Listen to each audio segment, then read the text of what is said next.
Assembled here. It's about 8:05. We're 5 minutes late. It's been Labor Day weekend. Thank you for being here. Today is novel for this board, and so we want to make sure we do things right. Madam Director, I note that we have 4 of the 5 members here. I think there's been a call put out to see if the treasurer could be found. Hopefully, I don't think there was anything we can do to really know where he is, but hopefully he's okay. But I will note that we have a quorum and we should probably proceed out of respect for everyone.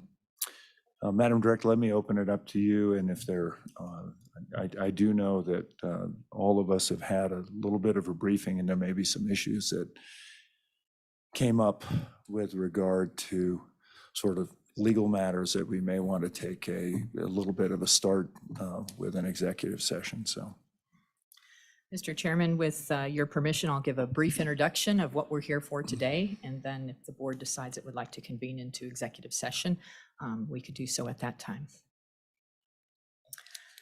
Mr. Chairman, Wyoming Statute 21-3-301 through 314 and the Wyoming Department of Education Chapter 32 rules allow applicants for potential charter schools to apply to the State Loan and Investment Board as an authorizer of charter schools for approval and issuance of a charter contract.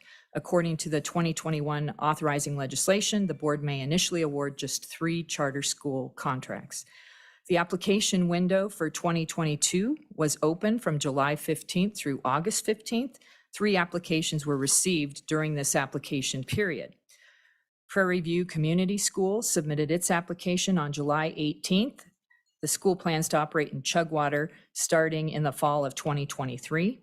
The Wyoming Classical Academy submitted its application on July 20th, plans to operate in Casper starting in the fall of 2023. And the Cheyenne Classical Academy submitted its application on July 20th.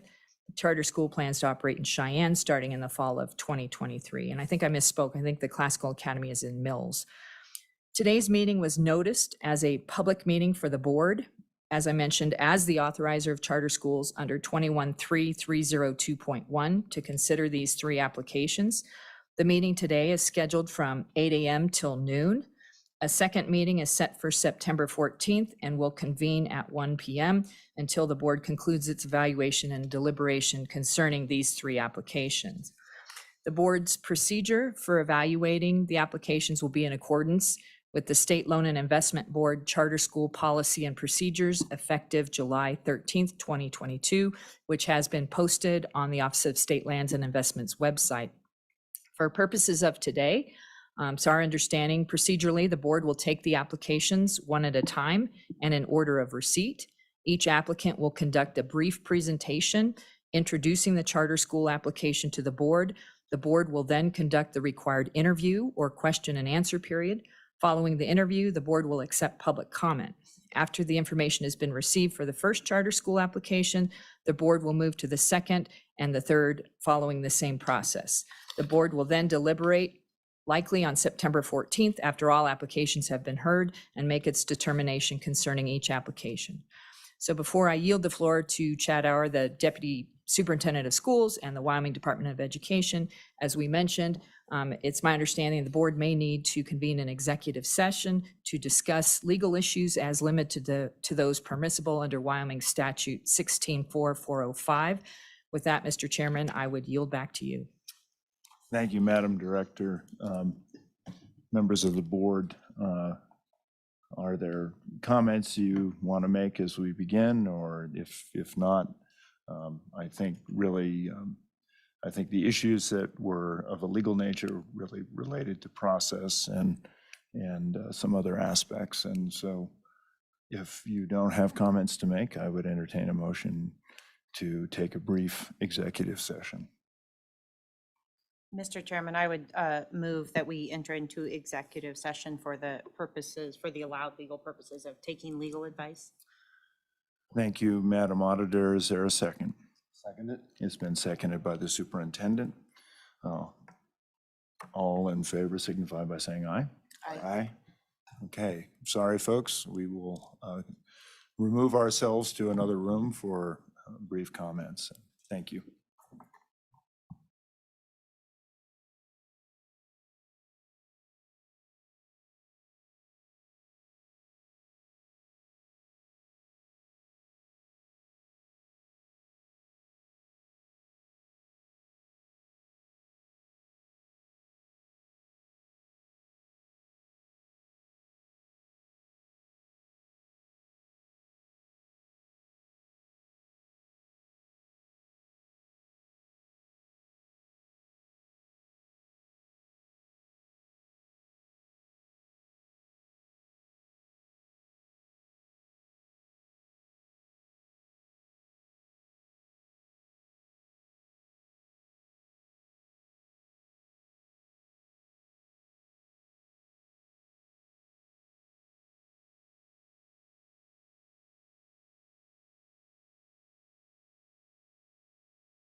at 8, what would it be, 39?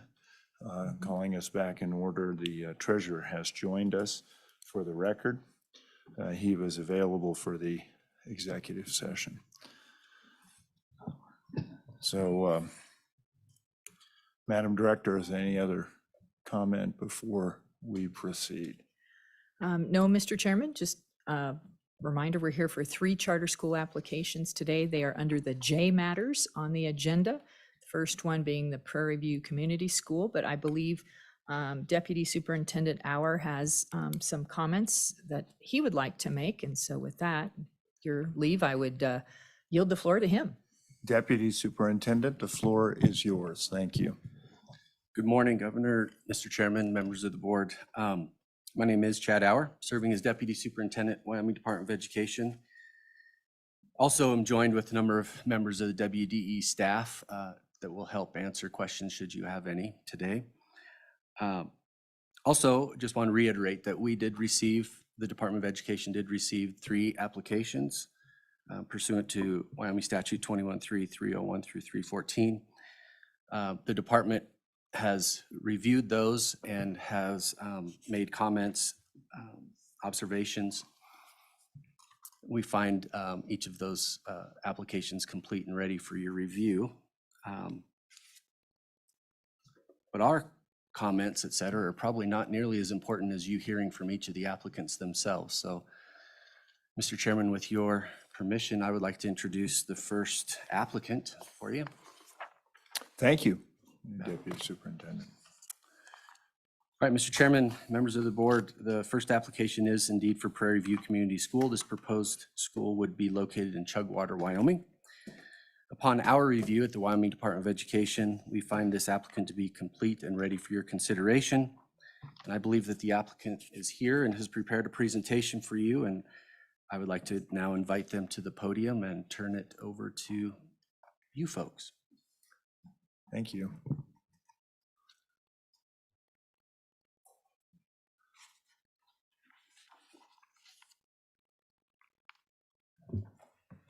Thank you very much for joining us, and if you would start by introducing yourselves and stating your names, that would be great. Thank you.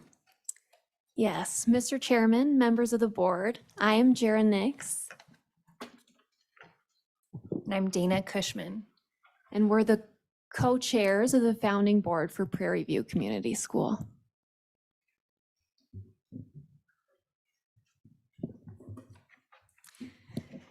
Mr. Chairman, members of the board, good morning and thank you for having us here today to represent Prairie View Community School located in Chugwater, Wyoming. As I said, I'm Jara Nix. This is Dana Cushman, and we're the co-chairs of the founding board, and we're thrilled to share our vision with you this morning. Across the country, students in rural areas have lower literacy levels, fewer elective choices, if any, and less access to advanced classes. When we try and recreate urban and suburban education in rural areas, rural students are left with an education that is unarguably less than that of their suburban peers.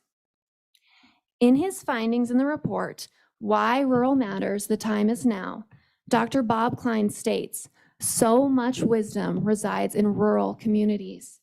Wisdom that should be valued as part of students' education and put to service in solving the nation's most pressing problems.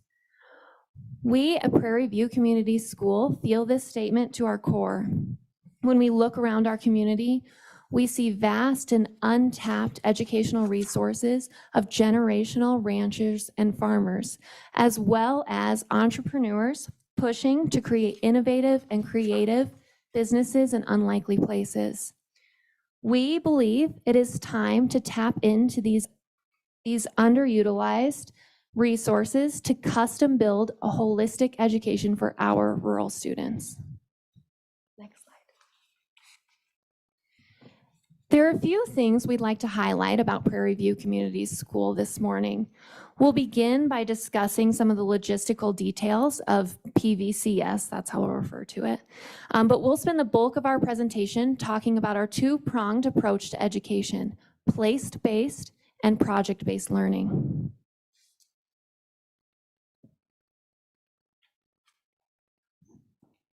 Our founding board came together as parents, business owners, and lifelong residents within our community from many different backgrounds. We are hoping to create a new and innovative school for our students and rural community. As we've worked together, we've all become more and more excited about PVCS. Next.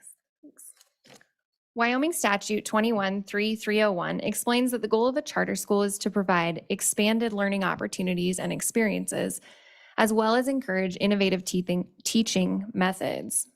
As a rural school of choice, Prairie View will do that. Our vision is to use place-based and project-based learning to increase learning opportunities. Our academic program will be built on core curriculum and hands-on experience, encouraging students to experiment and explore. PVCS is designed to be a school with high levels of parental and community involvement, where learning can be expected both in and out of the classroom. Our mission at Prairie View Community School is to use a project-based and place-based learning to create an atmosphere that encourages critical thinking, communication, and collaboration. We want to empower students to become lifelong learners, active thinkers, and valuable and respectful community members. We intend to draw together educational techniques and our rural community's vast educational assets to create an experiential learning environment. We'd like to give you a brief summary of enrollment at the proposed Prairie View Community School. Our school is created for grades kindergarten through 12. The founding board at PVCS expects 60 to 80 students in the opening year. The elementary school will consist of a kindergarten classroom and then a first and second combined classroom, third and fourth combined classroom, and fifth and sixth combined classroom. Secondary school will be grades 7 through 12 and will be taught by teachers certified in content areas, i.e. English, science, math, and social studies. The founding board at PVCS intends to use open houses, mailings, community events, and social media to actively recruit families. Students in Platte County will be given preference in an open enrollment lottery system to Prairie View Community School. However, students from all counties will be welcome to enroll. The board at PVCS has received interest forms from parents in Platte, Laramie, Goshen, and Albany counties. Prairie View Community School is widely supported within Chugwater and southeastern Wyoming. We've received a resolution from the mayor and the town council in support of the charter school. In a support letter for Prairie View Community School, Jim Mathis, the owner and president of WyoTech, states, "If I didn't have the opportunity to learn differently, which provided more structure and applied training in relatable subjects, I would not have been successful. Alternative school options can serve the community for the greater good." Additionally, a community teacher states, "Chugwater is an amazing location for a project-based charter school. The community and the surrounding area offers the luxuries of a supportive population who value providing kids with a real-world education, enabling them to become career-ready members of society." One of the assets of Prairie View Community School is our location. As we mentioned in our opening, rural settings offer unique and underutilized educational opportunities. Place-based education is built on the idea of incorporating location into education. So it believes that communities serve as learning ecosystems for schools, where local and regional experts, experiences, and places are part of the expanded definition of a classroom. When the classroom can be expanded into the real world, students experience what's called authenticity in learning, which is simply the idea that when learning is connected in a tangible way to what students experience as their reality, they connect on a deeper level with what they're learning. Chugwater and the surrounding region have many ranchers, farmers, and entrepreneurs who are willing to partner with us as experts to impart knowledge to our students and expand our classrooms into the world. We have a short video from Teton Science School to provide an overview of what place-based education looks like.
According to the Teton Science School and their campaign, Learning and the Power of Place, when students are given more ownership and voice in their learning, they gain an experience in applying knowledge, and the community gains a massive resource in human capital of willing and eager students wanting to improve the long-term health and well-being of a community. Another organization focused on implementing and facilitating innovative teaching methods points out that through connecting learning with the broader community, there's an increase in student engagement as well as sense of connection.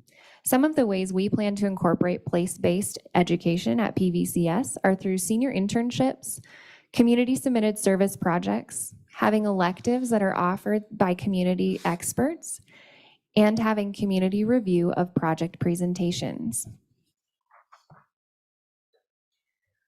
Our secondary students will be able to participate in senior internships, where they're able to spend time working with a local business, farm, or ranch during elective class hours.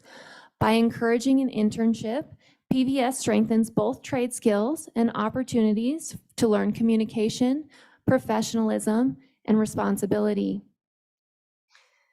By combining senior internship opportunities with classroom learning, specifically vocational and technical coursework, Prairie View Community School plans to equip students to graduate with trade skills and certifications, such as beef quality assurance, OSHA 10, or welding.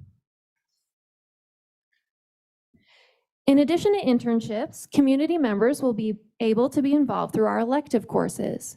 Modeling after the highly successful Crestone Charter in Colorado, Prairie View will be able to broaden elective choices for our students by recruiting community experts. These courses can range from 2 weeks long to a semester long. Some examples can include equine education, piano instruction, or pottery. In order to invest in our place in southeastern Wyoming, our students and teachers will collaborate on yearly projects for the community. In his book, Drive, The Surprising Truth About What Motivates Us, Daniel Pink says the top 3 elements that dictate motivation are autonomy, mastery, and purpose. The incorporation of community service into our school allows an immense sense of purpose among both students and teachers, which directly relates to student engagement and teacher retention. This also facilitates empathy within our students and encourages them in their role and responsibility in their community, nation, and world. In addition to place-based education, PVCS will use project-based learning. Project-based learning is a teaching method in which students learn by actively engaging in real-world and personally meaningful projects. Using clearly defined learning objectives and state standards, teachers develop plans for projects. And we do have a short video from Edutopia to kind of give a better picture of what this looks like.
So although Chugwater is not specifically considered a high poverty or low performing area, that's where Project Place took place. We still have found a lot of other data that suggests that project-based learning works for all students, which we'll discuss further in the presentation.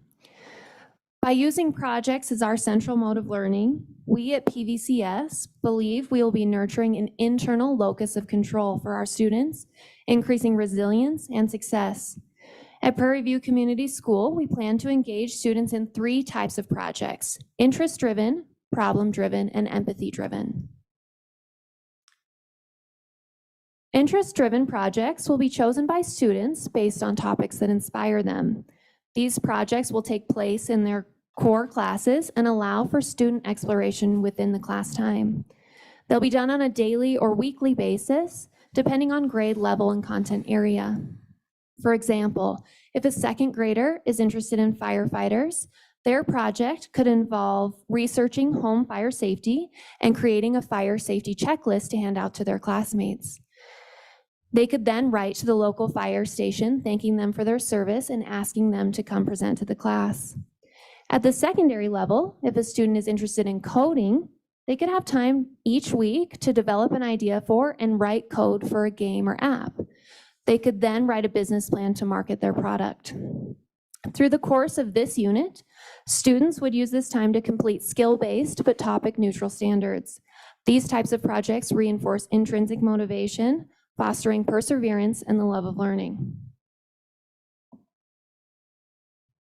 The second type of project that we'll use are called problem-driven projects, and they're a little different from interest-driven projects in that they are created with more teacher guidance. They're based more specifically on state standards, and for our purposes, they're longer-term projects. They'll be developed and aligned across the curriculum and content areas. So teachers from all the different content areas, from science to English to history to math, will be able to collaborate on these projects, which does have the added benefit of decreasing teacher isolation, which is a pretty big problem, especially among secondary teachers, excuse me. By building this type of project into our curriculum, we commit to a high level of rigor because the emphasis is not just on the process of conducting the project, but also on the production of a high quality final product. At the elementary level, students will be required to do a problem-driven project once per semester. These might be group or individual projects, and they'll be designed based on the teacher's learning objectives. Secondary students will be required to do 1 project per quarter. Ideally, they will do 6 weeks of coursework where they gain a knowledge base across the curriculum area, again, from science to math to history and English. And then they'll use 2 weeks at the end of the quarter to draw on that knowledge base and find what specifically applies to their project to produce their problem-driven project. The long-term projects will then be presented to the public. The final type of project are empathy-driven projects. And the entire emphasis of these is to really drive home teamwork and collaboration across the grade levels. At the beginning of the school year, the community and surrounding area will submit project needs to the school. The director will then assess that list of needs and decide on 1 project for the school year. Then throughout the school year, the kindergartner through 12th graders will work together during school time to complete that project. And this could be something like a community cleanup or organizing a local food bank or creating and managing a recycling system. This type of project really encourages a culture of empathy, selflessness, and volunteerism, all of which contribute to a positive civic engagement model for the life of a student. Project-based learning successfully imprints core knowledge while also cultivating essential qualities such as perseverance, adaptability, and communication. Students at PVCS will receive direct instruction, but will use projects to assimilate the knowledge learned into real-world skills. According to author and teacher Dr. John Spencer, if we want student buy-in, we need to start with student ownership. We believe that by allowing students to take ownership of their projects, students at PVCS will become more engaged and committed learners. To further involve the community and expand student learning opportunities and life skills, students at PVCS will be expected to do a formal project presentation twice per year. These presentations will be open to the community to showcase our students' learning and foster proficiency in both public speaking and professional presentation skills. As students prepare for these formal presentations, there will be multiple opportunities for self, peer, and teacher review. Through these reviews, students will have chances to improve the quality of their work through multiple drafts, resulting in a professional quality presentation for the community. From there, experts within a field of a given project, such as a rancher in a grass management project, will attend the presentation and complete an evaluation in order to provide the student with constructive feedback.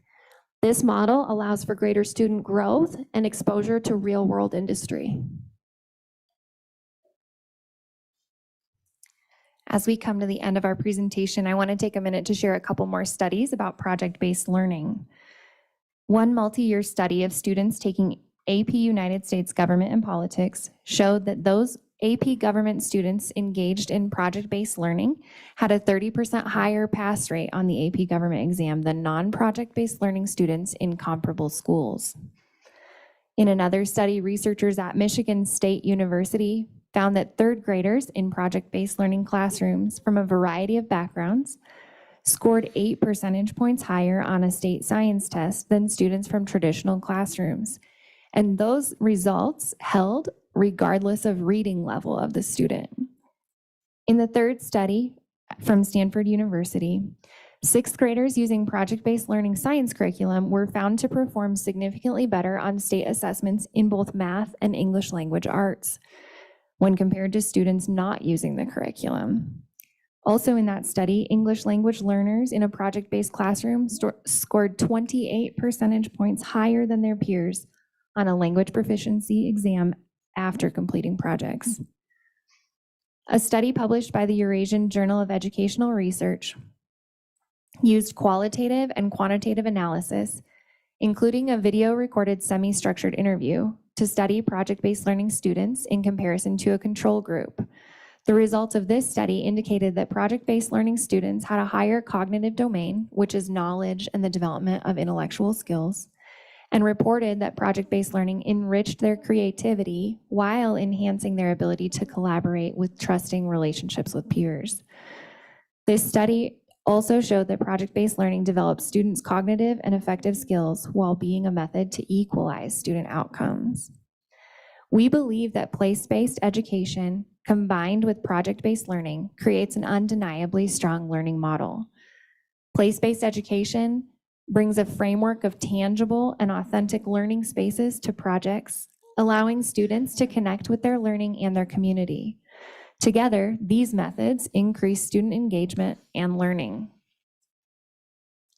Prairie View Community School seeks to provide a fresh perspective on school in our corner of the world. We owe it to our rural children and their families to be responsive to their unique educational needs. We owe it to our teachers to create support for them within the community. We owe it to our communities to teach our students how to give back and learn from the vast knowledge surrounding them. And we owe it to this country to teach our children Wyoming skills and Wyoming values of hard work, resilience, and problem solving.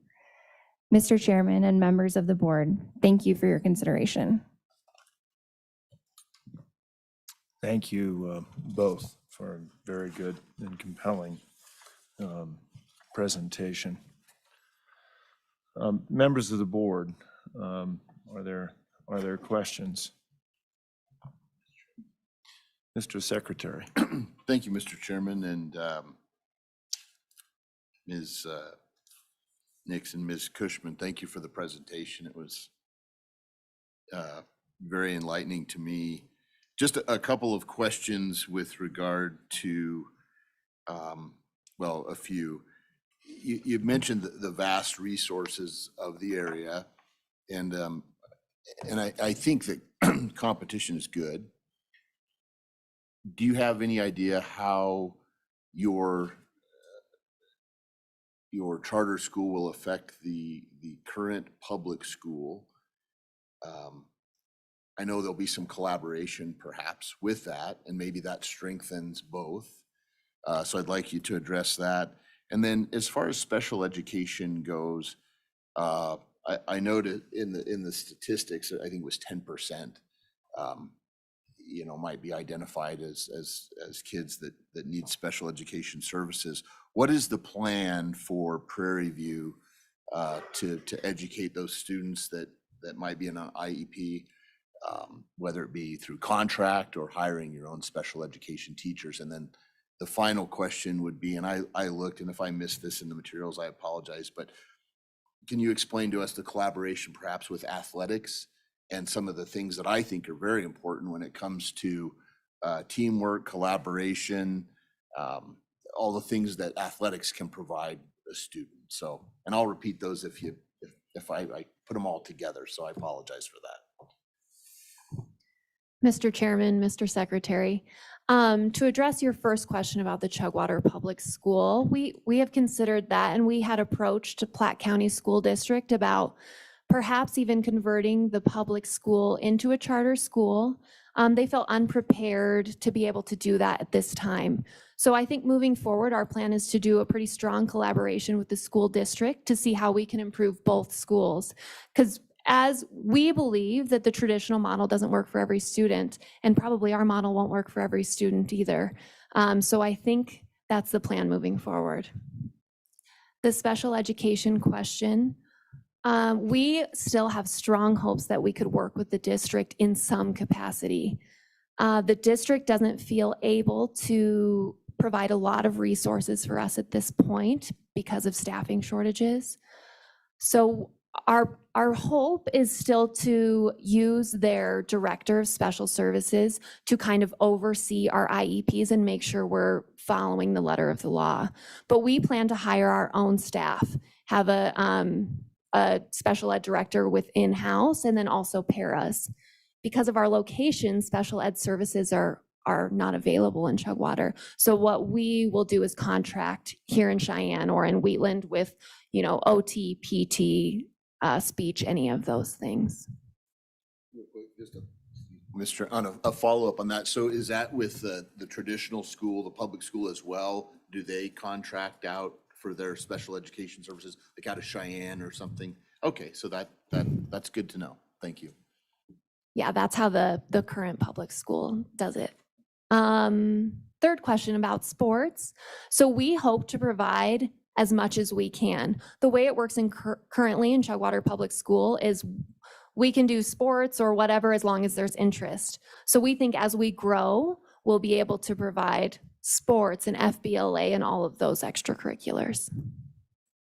And just to follow up on that, I guess my thought was, and honestly, I don't know what the current status of sports is in Chugwater and places like Glendo.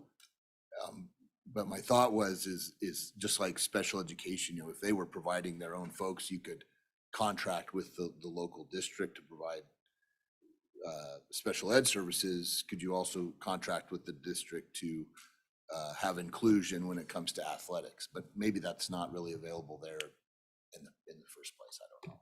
No, for sure. That's the way it works right now. If a student wants to play, let's say volleyball right now at Chugwater Public School, there's not a team, so they can go to Wheatland and play. And we would really hope that that would still be the case for Prairie View until we had our own teams. Thank you, Mr. Secretary. Further questions? Mr. Miss- Chairman. Madam Auditor, then I'll see the superintendent. Thank you so much for being here. That was a really great presentation. I want to talk a little bit more about special education, and you made some statements that I think that I believe to be true and are wonderful, but also aspirational, meaning we sure hope we can work something out.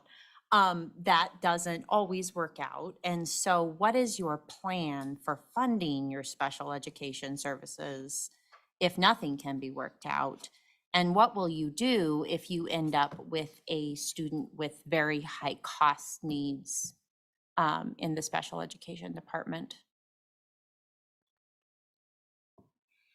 Mr. Chairman, Madam Auditor, yes, they are aspirational. We're kind of Pollyannas. We have built into our budget that special ed director at this point. We do have that within our funds. It's our understanding that funding follows the student. So if we have a student with high needs, we would apply for federal funding for that student in order to make all systems work. We would ensure that IEPs are followed. So, Mr. Chairman, may I follow Yes, up? please. So, and maybe we need to clear up this right away. My understanding is that any charter school under current law is not eligible for reimbursement of special education expenses. And I would be happy to be corrected, but I want to make sure that all our applicants know that there is no availability under federal law under state law for charter schools to receive special education reimbursement. Mr. Chairman, Madam Auditor, that was not our understanding, so maybe that does need to be cleared up. We had understood that it was federally funded. And Mr. Chairman, it is federally funded, but I don't believe there's any current vehicle under state law for it to get to a charter school. And if someone maybe would confirm that, that'd be super, but I want to that's the reason I'm asking the question. Madam Auditor, do you want Mackenzie? That'd be stellar. Okay. Counselor Williams.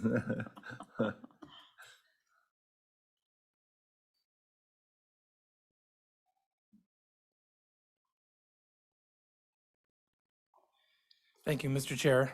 I assume this is on and everybody can hear me.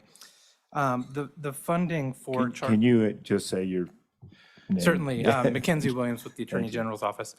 The funding under the statute for charter schools is based on the ADM that the charter schools essentially generate. I'm oversimplifying significantly, but basically the school district generates an amount of ADM under the model, and then based on a lot of different factors, they get a block of funding, and then there are reimbursables. Normally for things like transportation and special education are the main categories of reimbursables, but there are others. The charter school funding is generated through however much ADM the charter school is attributed, how much ADM is attributed to the charter school. That goes into the model, and that's basically the funding that they get. The reimbursables, like transportation and special education, are not part of that special education funding.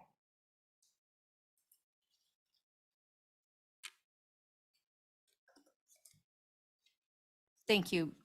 Thank you, Mr. Chairman. So I guess I would sort of re-ask that question is under the current budget plan, and again, current law, which could change, but today we know what the law is and we don't have a crystal ball. Framed in that reference point, was your budget based on receiving reimbursement for SPED students, and what's the alternative plan until, if and when that might change in the future, but it may not. So what would be the plan for funding in general, and if you were to have a very high cost student? Mr. Chairman, Madam Auditor, I think that, so right now, the special ed staff that we have built into our budget we didn't budget it with the federal reimbursements. We budgeted it as if we were going to pay for it with that ADM cost. As far as high needs students, I think that's something we need to look at. We don't ever want to be in a position of refusing a student. I think that's just something we would need to look into more. Thank you, Madam Auditor. And Follow Mr. up. Chairman, I had one or two others, but I can wait for another turn if you desire. Let's hang there for just a second. I do think that the process, this is all brand new. And so from my standpoint, having a break here is also good because it allows us to do some research in the interim. So for the, perhaps some of these questions are ones that just highlight issues that we need to look at. With that, Madam Auditor, I'll leave it to your good judgment as to whether you want to proceed and ask questions, or if the superintendent, I don't know, Mr. Treasurer, did you have your hand up as well? Okay. Mr. Chairman, I had a few more questions not related to special Okay. education. So I think just, yeah, those can Come wait. back around on round two. Okay. Mr. Superintendent. Thank you, Mr. Chairman. I had at least 5 questions myself, so I don't know if you want to take them all at once or come back around. Let's But- keep going around. Okay. So my first question is, you ladies are obviously pioneers in education. What motivates this? Or what inspires this initiative, and how long has this been an aspiration with you ladies and your core group? Mr. Chairman and Mr. Superintendent, sorry. Yeah, excellent question. There had been movements to try for a charter school probably about 7 years ago, 5 to 7 years ago in Chugwater, from another group of parents and teachers, simply to try and meet the needs of students. So we picked this up this spring, and what really motivated us was trying to find a system that's best for our kids. We both have kids in school, and my husband taught in the school for a long time. And I think, and then our board collectively just really cares about our community. And as we looked at data and different things, it just feels like, to us, it felt like some kids need something different. And maybe this is the perfect time and place to try and provide that, to give students what's best. Does that answer your question? Yes. Mr. Chairman, can I Sure. get a follow-up? Yeah. The follow-up to that would be, do we know of any other project or place-based schools in Wyoming presently? Mr. Chairman, Mr. Superintendent.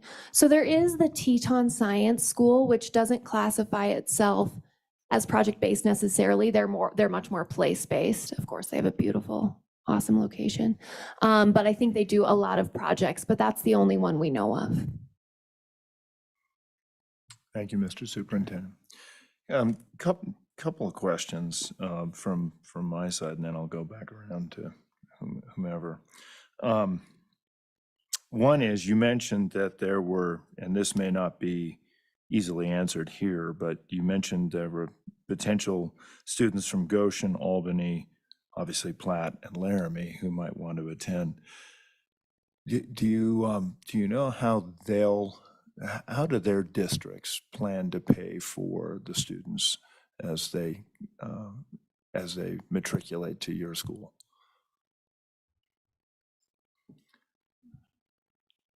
Oh, Mr. Chairman. So currently, we just live just outside of Platte County. We live in Laramie County technically, and my children have attended a Platte County school. So we waiver in, and then my understanding is that the district then receives, Platte County School District receives their ADMs. So that would be what we're basing our funding on, that we would receive the ADMs for those students, even though they're not technically from our county. State law is that 80% of the students do have to be from Platte County, which we think will be the case. However, we are planning on applying for a waiver that doesn't have to be the case for our school. Okay. And then similarly, I was on Johnson County School Board 1 in a very similar set of circumstances. Buffalo, the big school, KC, probably about the same as what Chugwater was. And there were certain wonderful things about being in KC. It was too small to merit any attention. So a lot of flexibility for the teachers. Do you feel that there are abilities for, teachers seem to be very motivated to take kids out and I know our ranch provided a classroom for kids and so on. In the traditional model, does the school avail itself of those opportunities currently?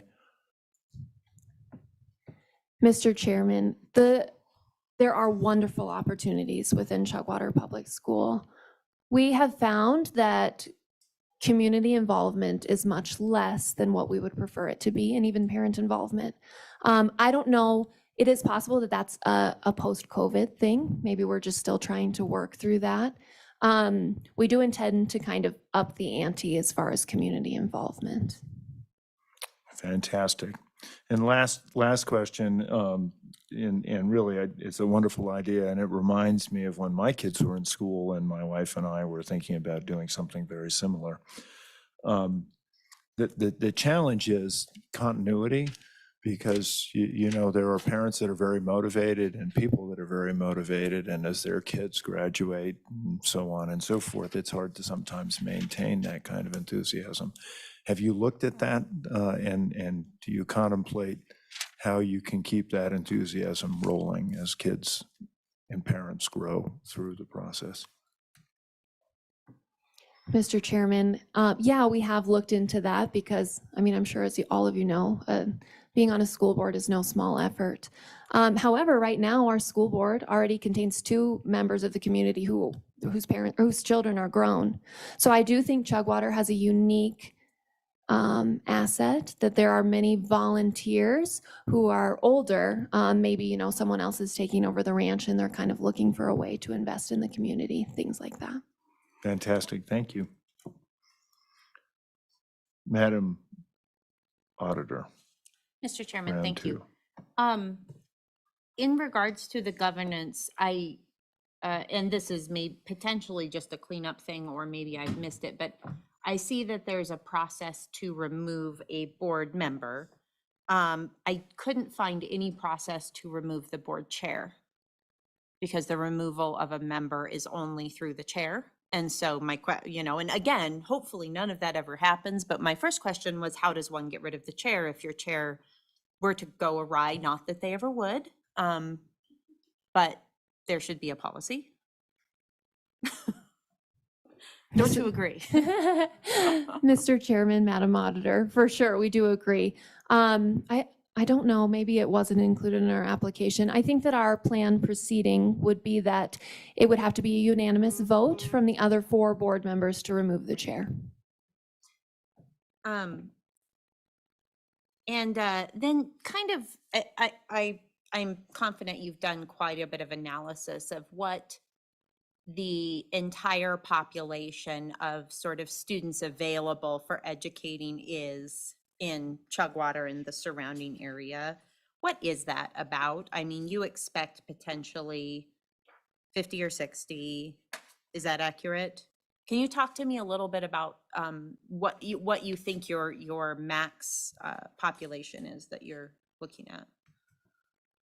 Mr. Chairman, Madam Auditor.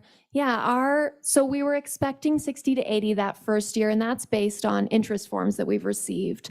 So we did some marketing within Platte and Northern Laramie County and some meetings and things, and we received interest forms from 74 students is what we have right now. Of course, those are non-binding, so it's hard to say. I'm sorry, what was your other question? Mr. Chairman, how many students are at the current public school in Chugwater? Do you know? And that may not be, if you don't know, that's okay. Mr. Chairman, Madam Auditor, I think that, so the Chugwater Public School has less than that, certainly, maybe 30 or so. We have received interest from quite a few homeschool students, and then some students within the Chugwater Public School, some students that attend other public schools. And then the other question you asked about was a cap. So right now, our building, the building that we hope to use, is 120 max. So that would be our cap for now. If we were hugely aspirational, we would hope to get another building if there was that much interest. And Mr. Chairman, I think I have one final question. One of the questions I had prepared to ask you, and you mentioned it, was the possibility of conversion. I want to ask about that again. When I was reading through the statutes and looking at your application, that really seemed like maybe easier isn't the right word, but it sounds like the community had the support, and the school district not being ready is not necessarily a relevant question in that statute. So I guess I would maybe ask again to you to expand on, it's clear there's quite a bit of community support. Why didn't you just try to poll to vote to convert? Because it seems like that would be easier, but please correct whatever I might be misunderstanding. Mr. Chairman, Madam Auditor. Yeah, that was what we originally had really hoped for. But then actually, so we talked to the district and they didn't feel prepared, but we also spoke to several people who have started charter schools. And they recommended that we start a new school. They said it's very hard to change the culture of a school if you're just converting it. And often those charter schools aren't actually able to change the model. So we took that advice. Thank you, Mr. Chairman. Thanks. Mr. Superintendent. Thank you, Mr. Chairman. Coming off of Madam Auditor's question regarding the board, I have a couple of board-related questions. I've heard it said over the years from experts and consultants across the nation that startup schools, whenever they come off the rails or go south or belly up or have serious problems in the first 5 to 7 years, I hear they get past the 5 to 7 year mark and they're on their way. But those first 5 to 7 years can be very challenging. And what I've heard it said not a few times is 95% of the time the problem is with the board. And whenever I heard that, I said, really, why is that?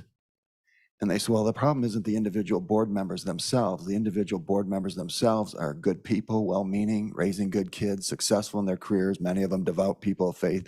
The problem is not the individual board members themselves. The problem is when those individual board members come together and form a board, they don't know how to function as a board. And because they haven't been trained to function properly and appropriately as a board. And so the follow-up question is, where is there good training on that? And so is there going to be board training for your board, and what model will they be trained under? Do you know at this point? Mr. Chairman, Mr. Superintendent, yeah, that's a great question. We haven't looked into specific training. I think that's a great idea. Several members of our board have served on several other boards. So we were planning to use procedure from those boards, but we will certainly look into training for the board. May I humbly offer a recommendation? Mr. Chairman, Mr. Superintendent, please.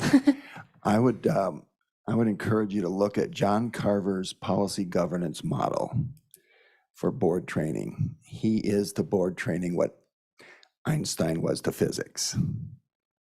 It's beautiful and it's brilliant. It followed well. Mr. Chairman, a follow-up? Is there a question? On the other end, I wanted to ask you about your literacy model. I personally believe very strongly in the project-based, place-based model before it even had that label. As a classroom teacher, I did it all the time, coming from a small town and seeing the wealth of education in our little community in Wisconsin, and that if you believe I make every man my teacher, all the teachers are out there, not just in the school building, and so on and so forth. So I believed it as a teacher and implemented it regularly. And but I also found as a teacher, striking a balance is a struggle. And if you shift so hard into the project-based, place-based, how much time is given to teaching those core disciplines and those core content areas? So my question with the foundation of everything in education being literacy and teaching kids how to read, what is your literacy model? How will you train your teachers in how to teach reading? Are they going to be teaching the whole language model, the structured literacy phonics-based approach, or what they call now balanced literacy, a blend of the two? And yeah, what is your school going to be committed to on that? Mr. Chairman, Mr. Superintendent, we don't have our curriculum selected at this moment.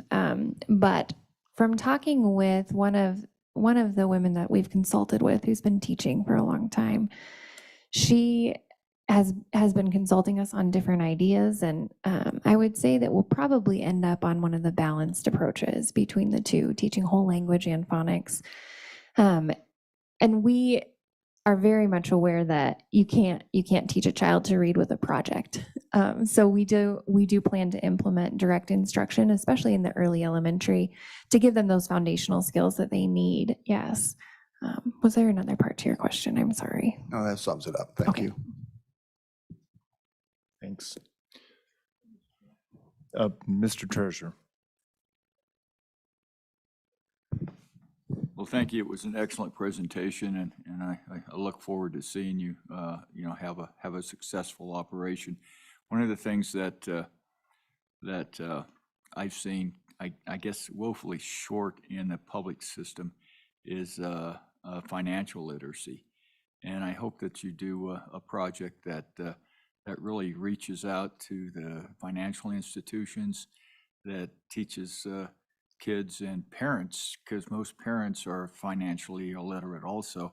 I think that would be a great joint exercise between both the parents and the children to learn that, and to learn it at the earliest age possible. I'm kind of curious about what kind of language you're going to have, because there's a lot of, I guess, and I know you don't have your curriculum, but I guess I would hope that you would do that as early as possible also, because the brain absorbs the different languages a lot easier when they're young. In fact, if you can actually get your parents to try to teach your kids, when they're less than 3 years old, when public education has no nexus at all, I think you could have really a charter school system that really involves the whole learning process. And I think that if you had those synergies, it would just be an amazing project to look back 5-10 years from now and see what you can create. Thank you, Mr. Chairman. Thank you, Mr. Treasurer. Madam Auditor, I see you. Mr. Chairman, what are you most concerned about as you move forward? What's keeping you up at night about getting this done? Mr. Chairman, Madam Auditor, everything.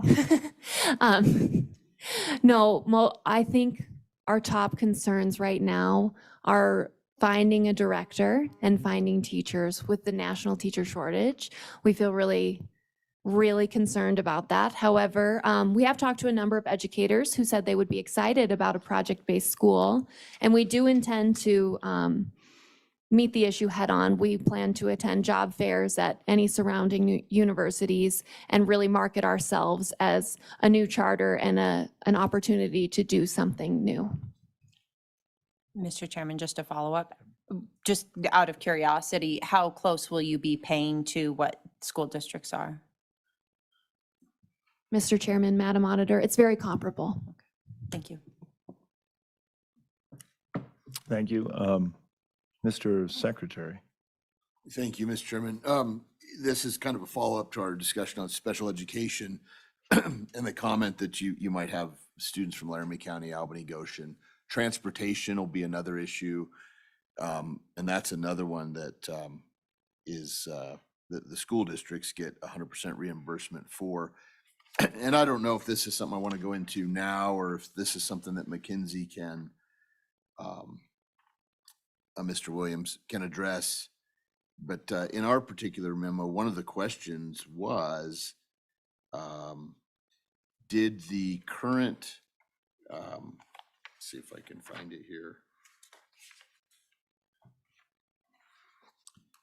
If the school districts, if the charter school cannot enter into a formal contractual arrangement with the district for funding or services, is it by default excluded from the reimbursements? And it's 2113-309 MVE, including reimbursements for transportation and special education. And I bring that up as a point because that's certainly those two areas you have to deal with that. And we have this starting in 2023 is the plan for the legislators in the room. I point this out because that may be an area you might want to concentrate on, because that could answer a lot of questions and smooth out a lot of the bumps in the road when it comes to two pretty expensive pieces of any educational model. So I don't want to put you on the spot, Mr. Williams, but that was a question that says, by default, if they can't enter into the contractual arrangement for those two types of services, do they not get the money? And then I guess the other question is if they were to contract with the school district, do they get the money? And if we can't solve that, legislators in the room, please take notes and maybe you can address that in the upcoming session. Mr. Chair, Mr. Secretary, I'm not quite sure I can really answer your question without a little more thought and study. So I apologize, I don't have a ready answer. That's okay. I didn't want to put you on the spot because I don't think there is a ready answer, but so I appreciate that it's not possible right now. I'm happy to say I agree with you. Okay. And Mr. Williams, again, the benefit of a few days, maybe it doesn't enlighten us anymore, but still maybe it gives a little more perspective on that issue. Thanks. Anything more? Just one other follow-up on the curriculum. A lot of people might say, well, you don't have a curriculum yet. I'm sure there's a fairly large expense that goes into developing and maybe even purchasing a curriculum. So what's the timeline between now and the fall of 2023? Mr. Chairman, Mr. Secretary, I think we would move on that as soon as possible. So we do have a curriculum expense built into our budget, but obviously it's not catered to specific curriculum at this point. Since the school is so large, elementary and secondary, we need to go into each individual subject and grade level. There is quite a large number of free project-based curricula, and we've looked at quite a few of those, and probably we will purchase curricula for the standard subjects, but then use a lot of those projects, those free resources, to build onto those. Thanks. Well, I had a couple of questions and two. One is on the proposed building that you have, and I think if I'm thinking about the right building, you sort of drive up to the school now, and it's the one that's just down off the hill a little bit. Doesn't look like it's been occupied for some time, so there's probably a bit of a challenge that I'm sure you've looked at. I guess two things. One is, hopefully it's a wonderful synergy and allows, because they're so close and proximate to each other, that there can be some back and forth between both schools if they're both viable, and so I hope that's part of the plan as well. But that school was, and this is similar to what happened in KC, I guess. Has there been any attempt to repurpose that old building, and what do you anticipate doing to sort of, number one, make it acceptable? Number two, if there are particular issues on security, things like that, how are you planning to deal with those things?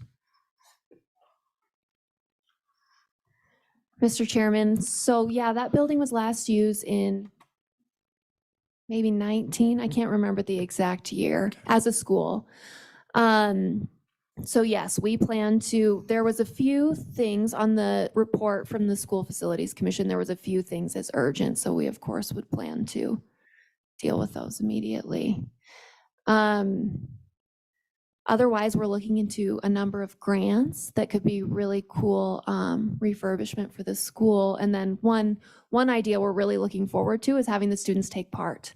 So obviously this would not necessarily be in our opening year, but some things that aren't a danger, but could be improved. We hope to allow the students to take part in that. As far as security goes, It would still be all locked doors, badge access, similar to public schools now. I see. Okay. And then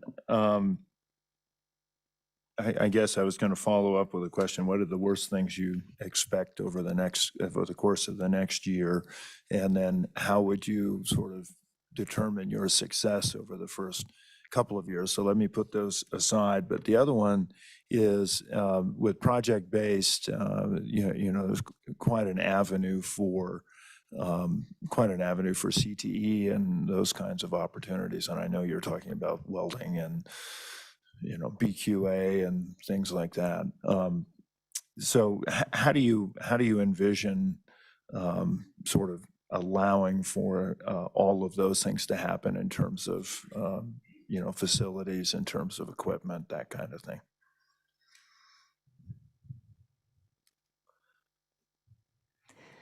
Mr. Chairman, so welding is kind of, right now, we see that as the dream because that current school doesn't have a shop at this time and it's not in the budget to build one.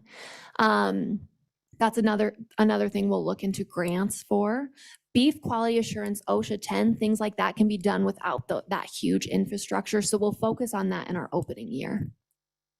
Okay. And is there a VOAG kind of building in Chugwater that does have, and can you use welding apparatus and that kind of thing? Mr. Chairman, yes. So there's a great shop in the other school building, in the public school building, which we will certainly approach the district about using. Okay. Mhm. Okay. So then we've talked a little bit about curriculum. We've talked a little bit about, I guess, facility. What are the other things you see as big concerns over the coming year to get in place by 2023, and how at the end of 2024 will you say, wow, we're here, we're on our way? Mr. Chairman, I think, so the problems we have anticipated are our teachers and a director. I think we will feel really good when we've hired those people. Otherwise, we intend to take problems as they come. I expect that in the first year, there will be many. Just since it will be our opening year, trying to align curriculum with projects and trying to figure out, is this too many projects? Is this too much direct instruction? One thing we have learned from many other charter schools is that abstract math concepts can't really be taught by a project. So we're thankful for that information. I think there will be things like that throughout the year. To call it a success, that's a very good question. How will we call it a success? I think if students are happy and progressing, and the community at large is involved, and we've completed several projects, we'll call it a success. Fantastic. Well, thanks. I see it's about 10 of 10. I want to make sure we have opportunity. So I don't know if there are any other questions. Yep, please. Yes, Mr. Chairman, when do you folks have a deadline as to when you want to have your director hired by? Mr. Chairman, Mr. Superintendent, that's a great question. As soon as possible would be great. We've seen a grant that part of the thing we are unclear about is when we would actually receive funds. So that complicates things. But we have seen a grant that we intend to apply for that you can use to pay your director 3 months before the start of school, which would be, if we're starting August 24th, May 24th. So we would intend to have someone hired then, as soon as we could pay them. And then quick follow-up question, how would you describe the dynamics right now of the relationship between your group and the school district? Mr. Chairman, Mr. Superintendent, that's a great question. I think that there's hope for a working relationship, certainly. We had a lengthy meeting with them, and I would consider it successful. Platte County School District feels really uncertain about charter schools. I think in general, that's kind of Wyoming in general. It's kind of new here and we're all not sure how things work. So I think as we learn, I think there's hope for a working relationship with them. Well, thank you. If I don't see any other questions from the board, really appreciate it. And I know it's a lot of time that you've put into, I can't remember, 82 pages or something like that, of great questions. And I also want to thank the Department of Education for putting together the various questions that were at the beginning. It's a very complete application. The summary is also very, very helpful. Members of the board, I guess my view on this is that we progress. We can take some public comment on this school specifically, I think, at this point, and then I'd like to progress to the other two and hear their applications as well. So stay tuned and just very much appreciate you being here. Thanks, a lot of work that you put into this. So very good. With that, let me offer the podium to anyone who would like to speak about this specific school. If there are some, please approach if you could come up to Ogden, if you want to come up, and if Senator Driscoll, good to see you, and then we'll have you. I'll be very quick. First, can you turn on your mic and then also identify yourself? I'm sorry, trying to do this properly. Senator Ogden Driscoll, probably more comments than questions. Just a huge kudos. One of my dreams when we did the bill was rural schools. That was the biggest question we had. Is this going to be big schools? You fulfilled it. I think you've done a wonderful first step, and I look at it, and an answer for you is we'll bring the change to the transportation. That was an oversight, the special ed and transportation, and they should not be hard passes because they're pass-ons from the state. We're not taking anything away from the district. This is just literally, we have to take care of them by state law anyway. So it's just a matter of making it where they legally can do it, and I can give you an assurance that that'll be coming, and the same assurance to you folks. Best of luck. If there's anything the legislature can do, if you see holes, same with the board. We're here. I'm proud as heck to see this progressing on and giving us some choice for students. Thank you. And Senator, I'd also include meals in that list of things that you need to work on. Thank you. Thanks. That's my wife's big deal, as you know. We'll do it. So, Deer and antelope, or you want beef too? Thank you very much. Sir, please.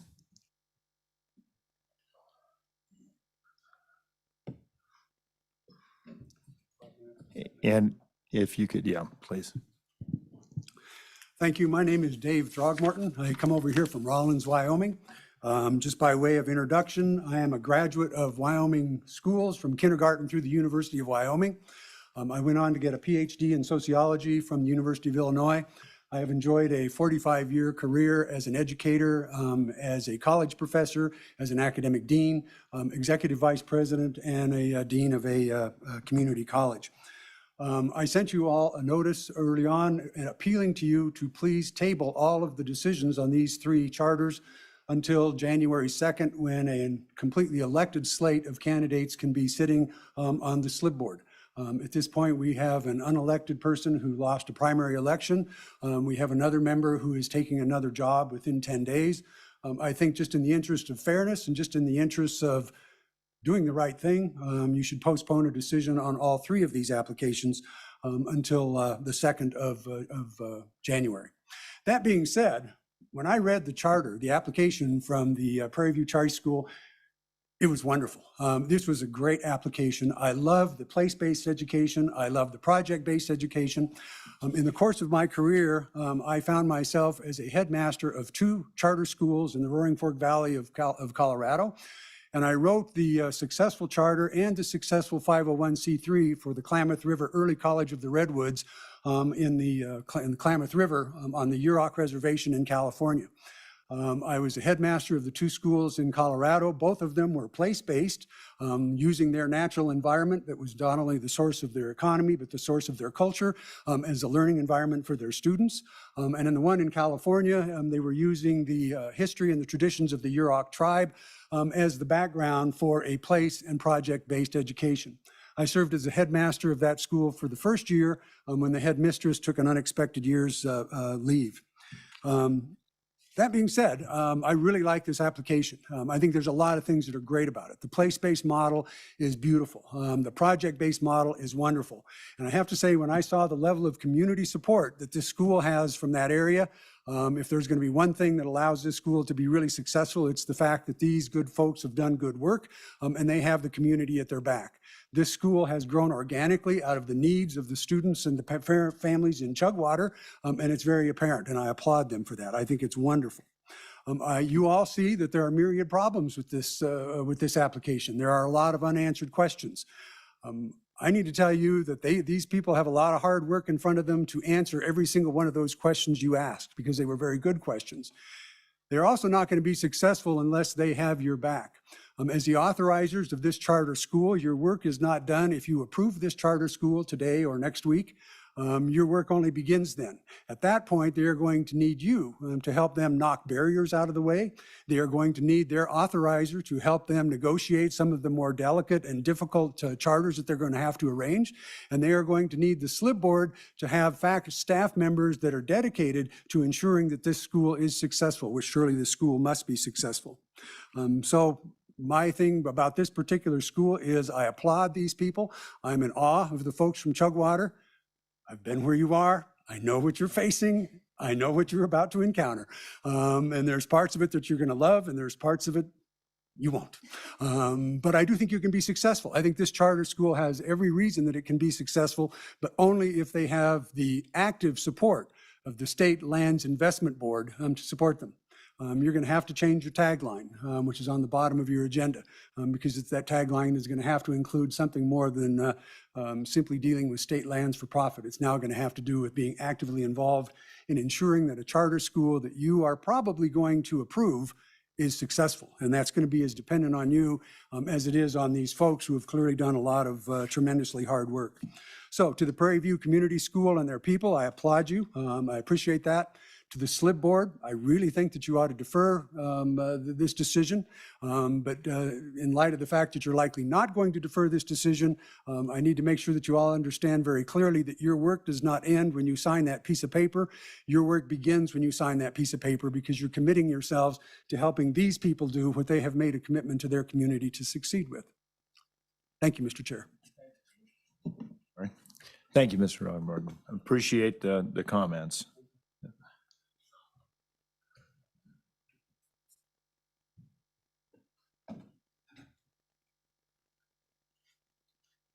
Yes. Yep, please. Good morning, members of the board. My name is Corey Jeffco, Superintendent of Platte County School District Number 1.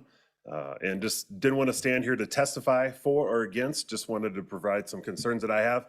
Many of you have shared them already, just with this unknown process and how it's going to look for the district.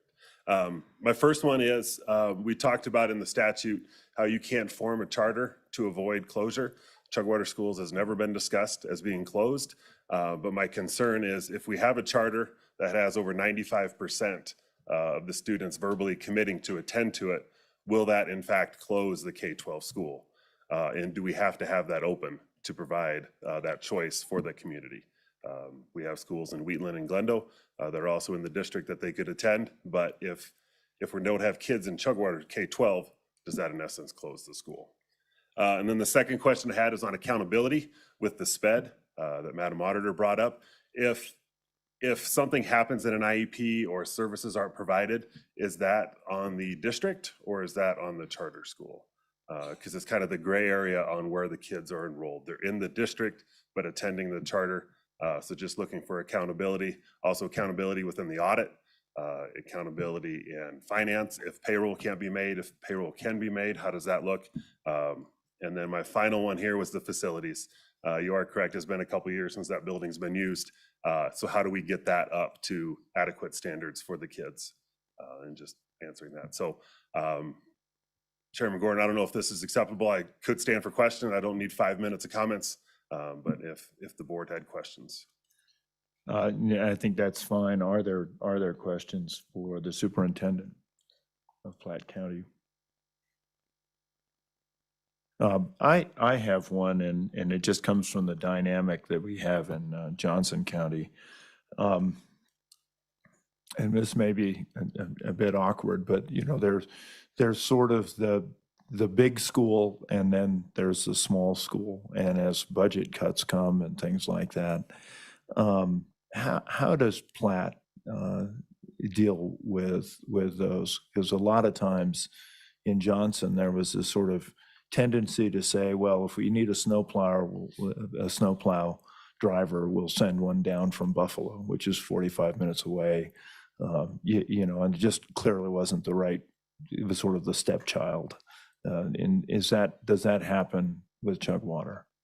Chairman Gordon, Platte County, number one, is different and all that because we serve 3 different zip codes: Right. Glendale, Wheatland, and Chugwater, all part of the one district. Our hashtag has been the last 2 years, 3 years has been One Platte One, and we've been feeling the decline in enrollment in all of our district. If you go back and look, we're down, shooting from the cuff here, 40 kids within the last 2 years. So that 3-year average is really catching us.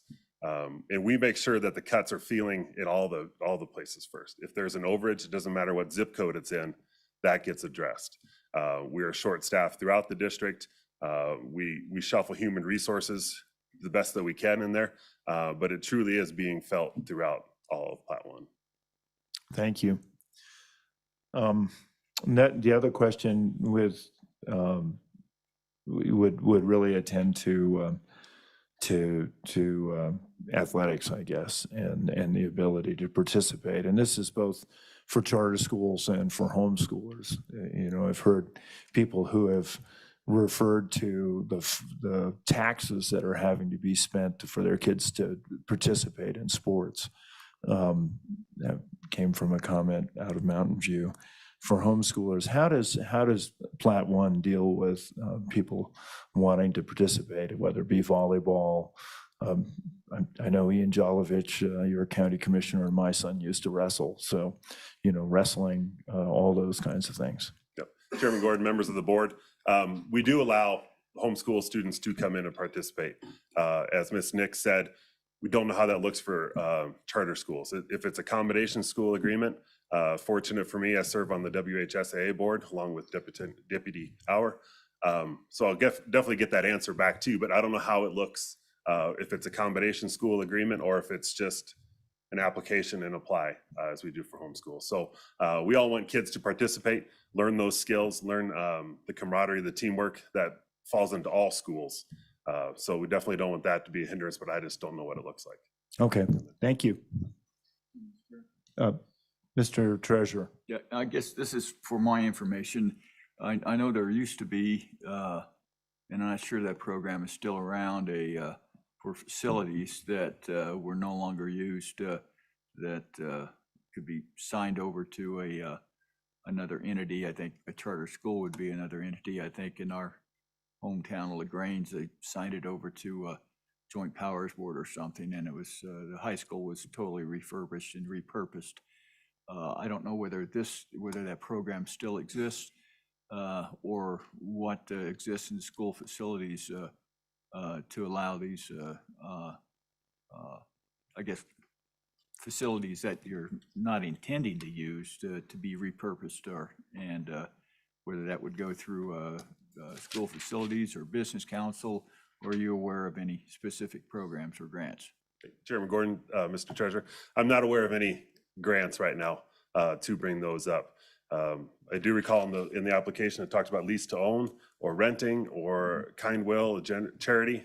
Right now the building is up for sale. We have it on the market, looking to bring some industry into Chugwater if somebody was needing a facility in there. So again, don't know how to balance that because it is a district property right now. Is it available? Yes. So how do we work through the statute with allowing that to be used? Okay, thank you. Thank you. Any other, Superintendent. Yes, Mr. Chairman, How would you, as the superintendent of the district, describe the dynamics of the relationship between the district and the charter school group? Chairman Gordon, Mr. Superintendent, I think the dynamics between PVCS and Plat One have been a work in progress. We have been talking, we had that meeting with the 3 members of the board. There have been email communications, phone calls, trying to work through it. My opinion has just been short time. If it was a process coming through a school district, then you get the time to work through going the Slib board route and the Slib authorizer. It just kind of separates the 2 worlds a little bit. And I know in the application, there was a part that said not at this time, because the time frame was too short for me to commit the district to providing something. As Ms. Nick said, it's not that we won't, it's just right now, we haven't worked it all out. So again, both the same intent from PVCS, educating kids, caring for communities, as One Plat One also has. Very good. Mr. Thanks. Chairman. Madam Auditor. How many students attend Chugwater currently?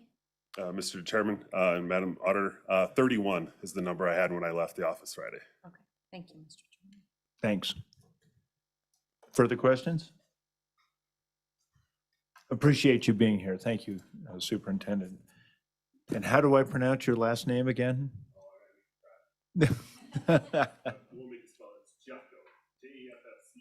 Okay. Okay. Thank you very, very much. Further, Ms. Delancey. Good morning, Mr. Chairman, members of the board, Director Stallion, thank you so much for the opportunity to be here. Just a few brief comments about the history that's being made by having this conversation. First, I want to just applaud everyone's work, particularly in your office. Oh, pardon me, sorry about that. Again, Cindy Delancey, Wyoming Business Alliance. I just want to applaud the effort. The train has rolled fast here, really fast. And everyone in the Department of Education, the Office of State Lands has done their darndest to try to be prepared and ready, as well as the applicants. I just wanted to make some general comments from the business perspective in this conversation. There's lots of unknowns in entrepreneurial ventures. And that's kind of what I equate this to. So kudos to the applicants to be able to come and present and give their best answers as far as addressing some of the questions that have been posed to them. But I've yet to see any successful business have all the answers from day one. You know, that's just part of that intellectual growth process and that figuring out and that ability to adjust and meet the needs at the end of the day. And this is exactly the kind of innovation that we're encouraging at so many levels in our state by watching our policymakers make choices. So I just kind of wanted to just remind the board that, you know, this is a work in progress, and it's exciting to see the work happening here. You know, and then to be able to see that there's this application particularly is focusing on, you know, preparing students for the workforce by place-based and project-based learning. This is something that is very exciting for my members to see. However this kind of shakes out and looks like, just the ability to have some different, you know, conversation around having some different options for the way that students learn and options for parents, I think really at the end of the day is what we're after here. Chugwater is a real bright spot in our state. You know, personally, I get to spend a lot of time there. My family ranch is north of there. And it's just so exciting to see what's happening in this community. And although maybe there's only 30 students in school there, I think this could continue to be a beacon of light in the community to draw others to this new approach or this option for learning in different communities. So again, I just wanted to offer some comments. I know this is a work in progress. I appreciate the amount of time, attention, and efficiency that this board has put to having these conversations to continue to go on, and just encourage you to keep the conversation going and look forward to seeing the outcome. So thank you very much, Mr. Chairman. Thank you, Ms. Delancey. Any questions for Ms. Delancey?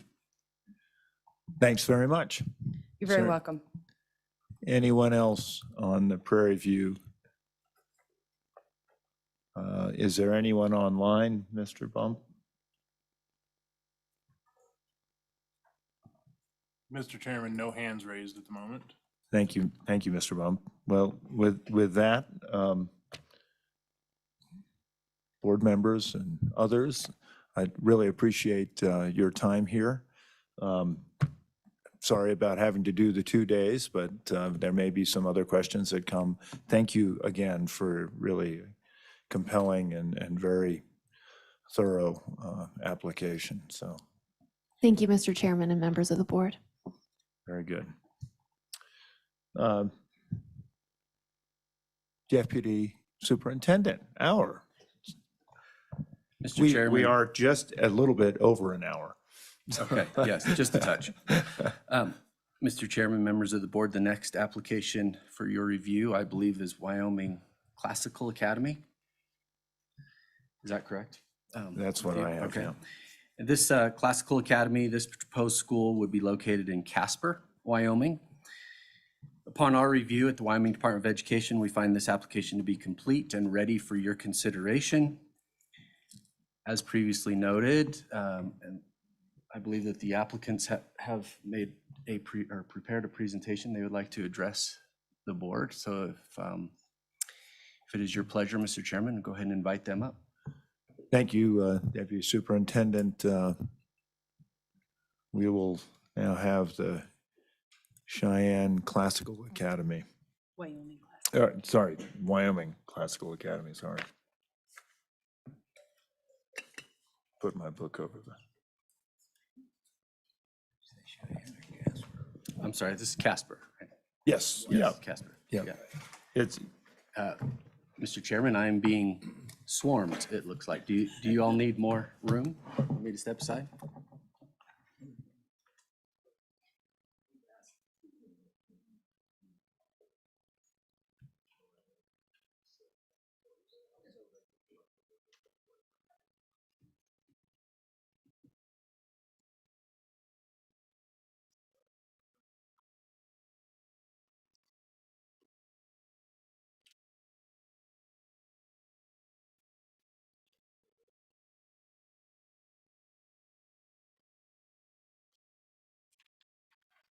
thank you.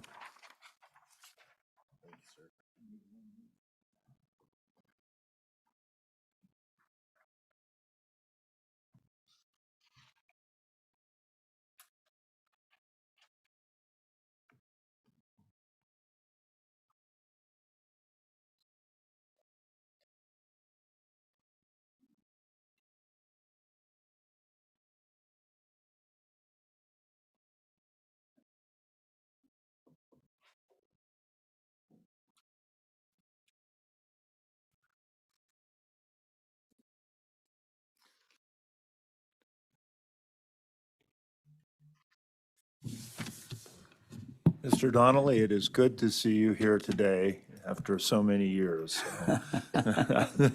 It's been a long time. It's great to be here. And we wanted first to start out by complimenting all of you for putting this on a tight time schedule. We appreciate that because there's some real time challenges for our board, and I know the Cheyenne board as well, to have the schools ready to implement by September of 2023, and that's our goal. We want to start our K through 6th grade school by that time, and so we appreciate your putting this on that kind of a time schedule, and we'll make that very clear as we do our presentation. Also, I want to thank the Department of Education. They have been most cooperative with us. We deeply appreciate their recommendation on our school, that they recommend that you all vote to make us a charter school. And we appreciate their work and their work with us as we made our presentations. Our board, I've listed it here. I'm the chair of the board. State Senator Charles Scott will be one of our presenters. And he is the vice chairman of our board. Tyler Phillips is online with us, and we appreciate that opportunity Sina Selby is sitting with me, and she will be a presenter. Cliff Whitlock also is a member, and he's here. He'll be a presenter with us. And then Amy Vincent is online. And both of our online people may be making some comments and maybe responding to some questions that will come from your board. We have a couple of people here from Academica, who there are, we are potential education management organization. They've been extremely helpful in getting this presentation ready, and a couple of them are here and are available for response to questions. Also online is some people from Hillsdale who are the people that are in charge of the curriculum and many things, which we'll cover as we go through our presentation. We learned from your questions that we will be lobbying our legislature for some changes in the statute. So we appreciate that, and we expect that it's kind of nice that we may have the Senate President to be in our midst. Senator Scott will be coming over from the Education Committee to testify. We also have one of the Cheyenne classical people here that's one of the officers in the House. So I'm lobbying all three of them at this time, so they'll get the statute prepared to correct those questions that came up on busing, et cetera. Sure. Okay. So I think I should explain to you all how this came about. So you can blame me a little bit, all right?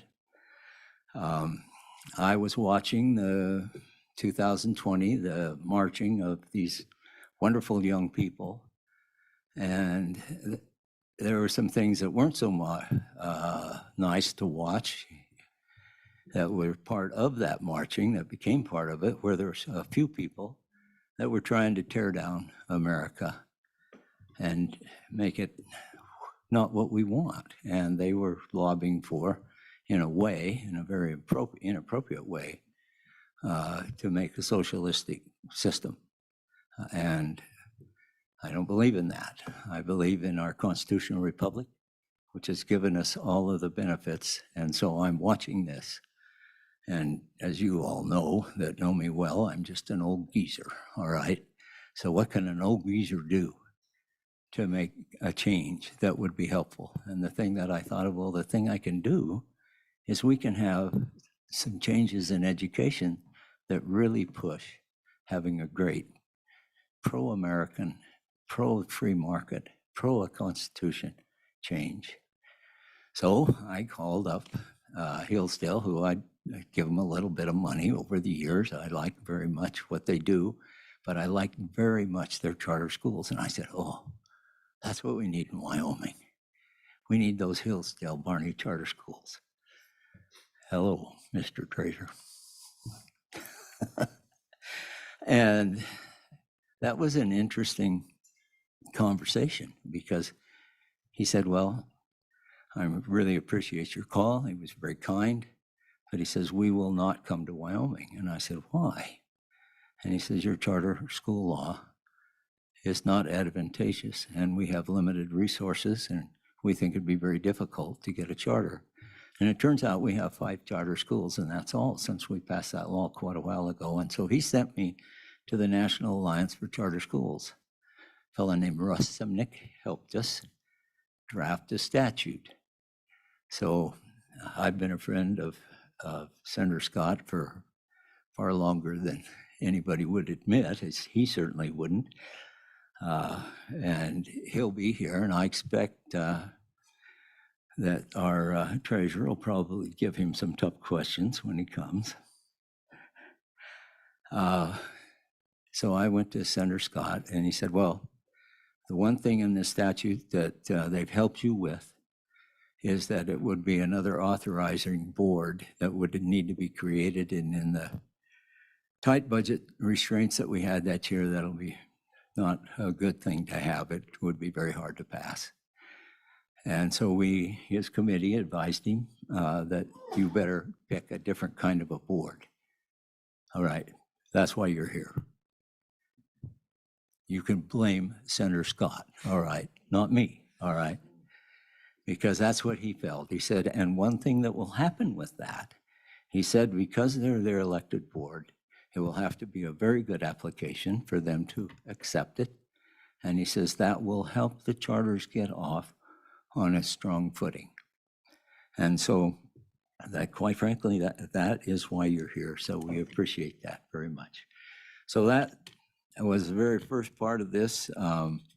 It says, why is the school needed in Natrona County? I thought a very good person to speak to that is the vice chairman of the Natrona County School District. So that is Dr. Clark Jensen.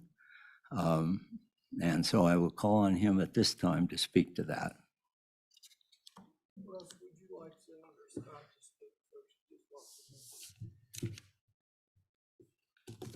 There he is. And he'll need to get back to his education committee. So we're going to change to Senator Scott's testimony, if that's all right. I have this in order on your thing, and it gives some places in our presentation that people can look, and it's just a partial listing. This application is over 500 pages when you take all the addenda that go with it, and our curriculum is 627 pages. Sure. So there's been a lot of work go into this. So if that's all right, Mr. Chairman. Yes, thank you, Mr. Donnelly, and I forgot to ask that you identify yourself at the beginning, so I know you're Russ Donnelly, so we can pass with that formality. All right. I'll ask Senator Scott to, if you would like, to approach either the podium, or we can make room for you at the desk, which is whichever is easiest for you.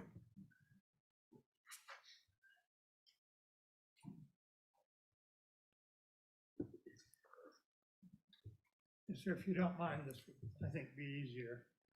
And I do have pass out for the. Take care of those.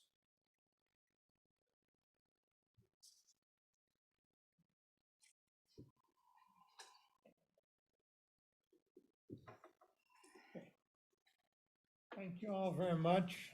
Charles Scott, representing Senate District number 30. And do I have to punch something to get this on?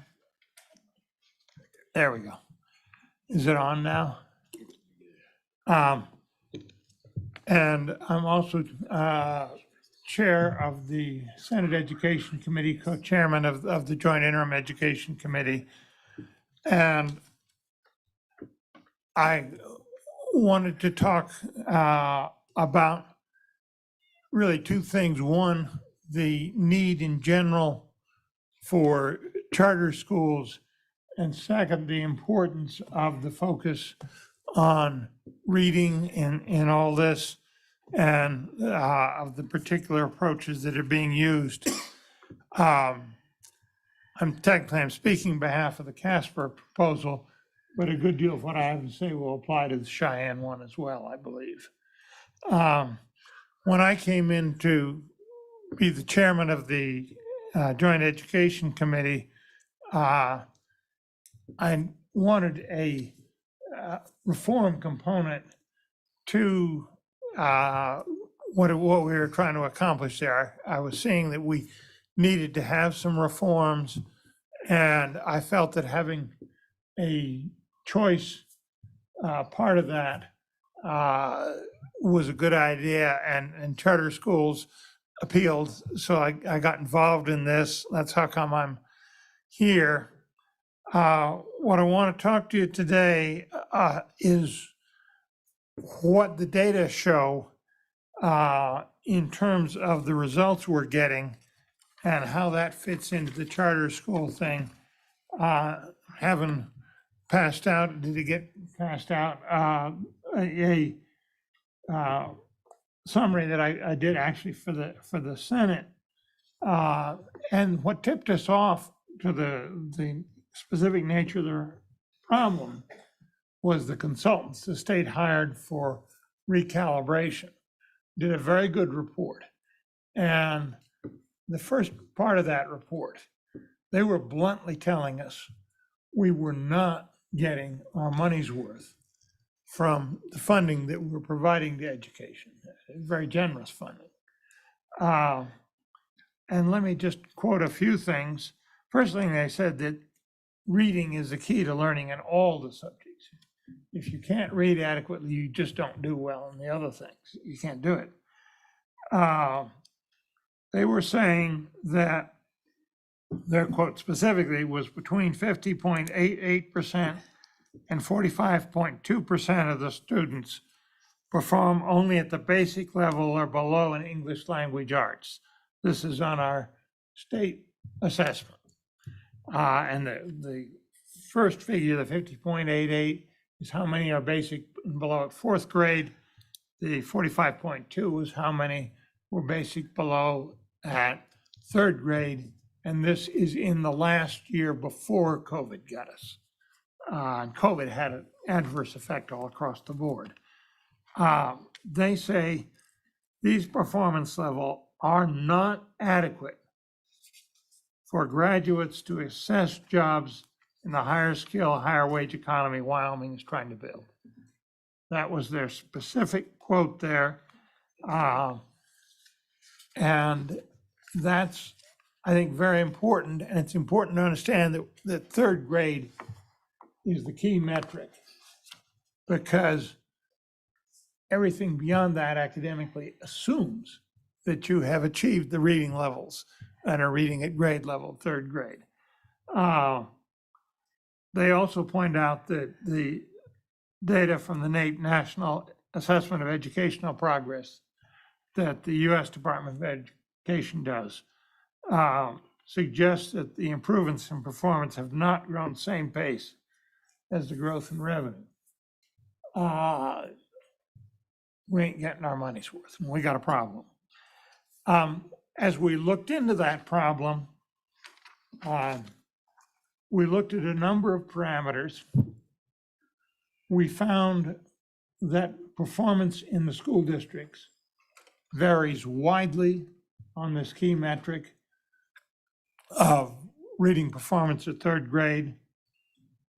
We found that the funding does not make a difference there. We fund quite a bit different from one school district to the next.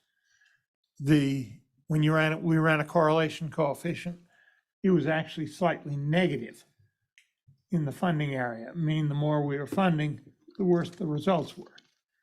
I wouldn't read too much into that. I would say that funding, probably, our problems are independent of the funding. And we're trying to fund to get more money to where the worst problems are, and we're succeeding in that. We looked at the different levels of poverty in the different districts. There's a slight correlation there that is significant probably, but it can be overcome. A number of the better school districts, their students that are in the poverty measure, which is the free and reduced lunch, perform better than the statewide average for everybody. So they're able to overcome that. When you look at the districts, the state average is those figures that I associated with, I talked to you earlier, the percent that is below, is basic and below statewide is 45.18%. So better than 40% of the kids. 2 in every 5 are not learning adequately how to read at the key grade level.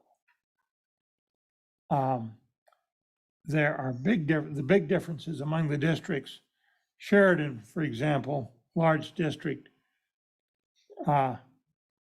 they're showing 23.26% in that basic and below,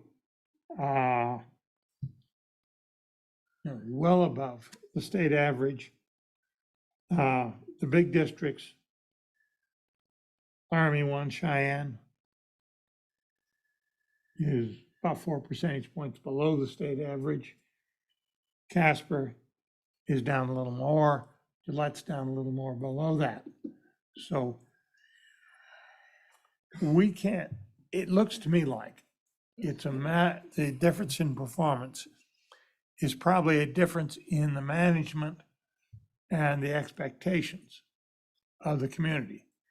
If the local superintendent and the local school board wants good performance in education, they can get it with our current system. If they aren't managing for that, they aren't getting the performance. And I think the charter schools will do two things to help remedy that situation. First, competition. You know, competition is what makes our free enterprise society work. It's one of the ways we're successful. I think having competition for students, which is competition for dollars, the way our funding formula works, will help persuade our school districts to pay attention to this key metric and make them realize that they can do better. Second is for the students in those large districts that are not performing very well, it gives the parents an immediate opportunity, because it's going to take a while for us to turn public education around and solve this problem. And, you know, I've been emphasizing the problem. Let me make it very clear that in some ways, some of the things our school districts are doing very well, by the best and the brightest, are learning how to read. They're coming out of high school well prepared for college. They're doing well. Others are lagging. But what I see of our best students, they're being well taught. The school systems are doing well by them. It's in these early readings that we're having the real trouble, and I think that's what causes most of the other difficulties. And I don't think the problem is the teachers. The number of teachers we've got, you're going to have very good ones and a few very poor ones in the nature of human institutions. But I think by and large, it's a local management problem, because I think the level of teachers and the dedication of teachers is pretty constant across the state. But when you see districts that are not performing well, I think it's local problems with the way they're being managed. I can't come up with a better explanation for what's going on than that. And when you look at the two districts that I'm familiar with here, Cheyenne, on the measure of number of students, basic and below, they are 4.37% worse than the state average. Casper is 50.2% worse than the state average. So there's a problem in those schools, and this is a relief for the parents that can get into the charter schools. So I think the charter schools here will help in two ways. One is the competition, and that'll take longer to take effect. And second is providing relief to parents that are particularly concerned right now. Because I am convinced, listening to the Smith-Barney people that we talked to, I am convinced that they are well understanding of this problem and will get it solved with the system that they're using. And they'll do one of the things that my committee has found is a problem.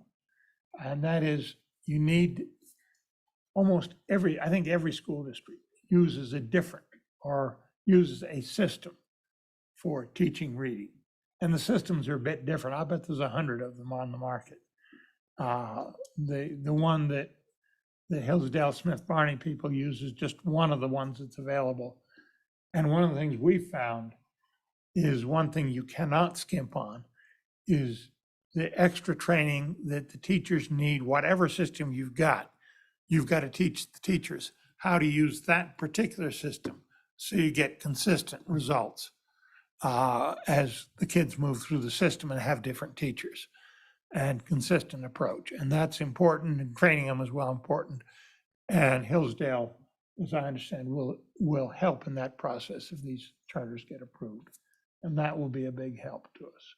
So with that, I'm open to any particular questions that the members of the board have? Thank you, Senator. Are there questions for Senator Scott? I think just a comment that Senator Scott wasn't here, that we talked about as far as some of the pass-throughs needs some clarification, on. Yes. Yeah.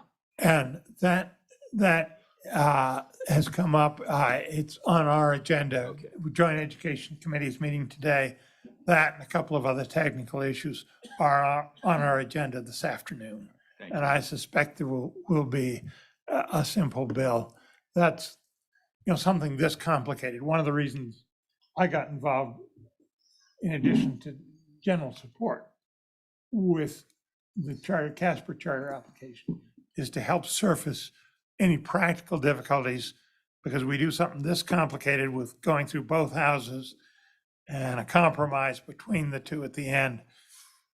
Technical difficulties are almost a given, and you don't find them until you try to do it.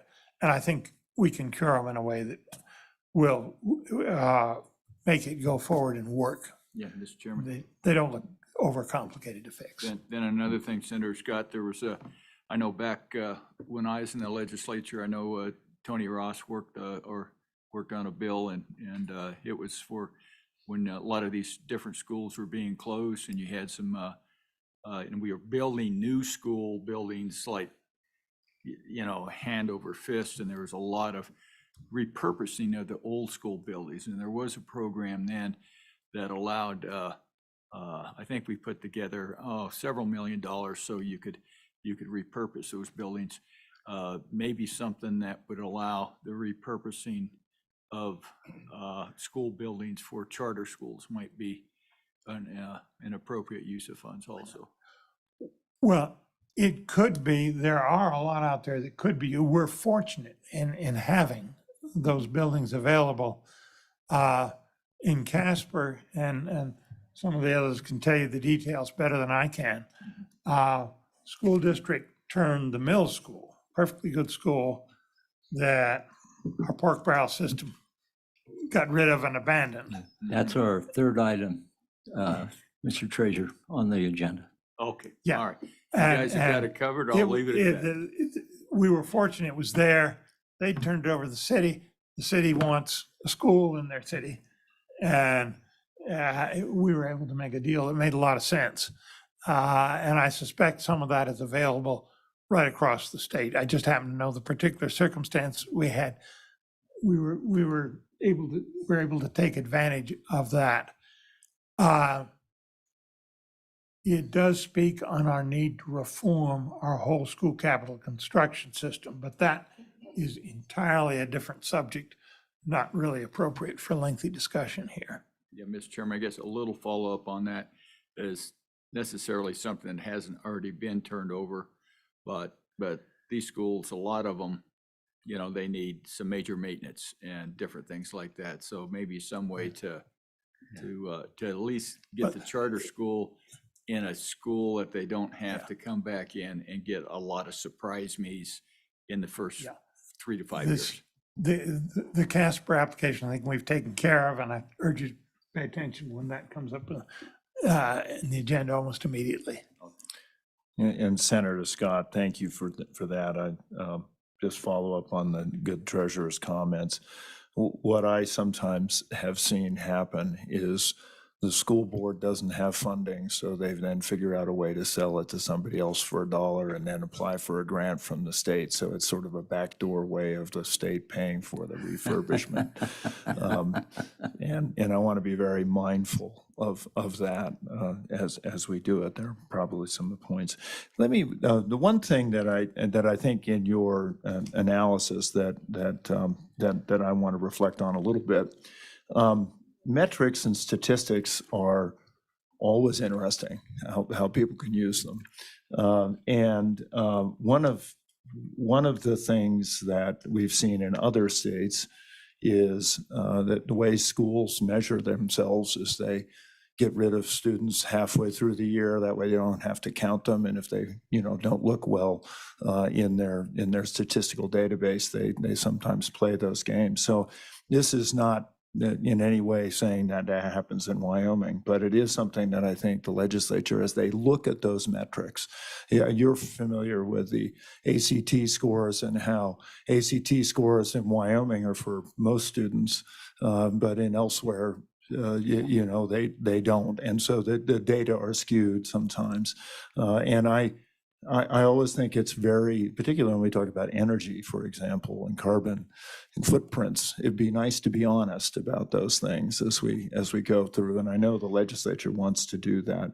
The one thing that we focus a lot, and my attention has often been on teachers, and then it's been on the administration, and then it's been on school boards where I sort of dwelled for a while.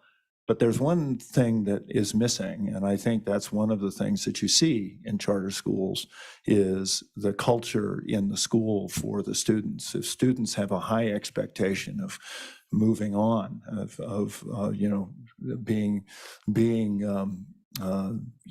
interested in subject matter, interested in further education, whether it be CTE or whether it be something of a more collegiate nature, those students tend to perform better than those where it's a lackluster, not enthusiastic kind of culture. And I don't know exactly how we measure those things, but I think that is something we should bear in mind.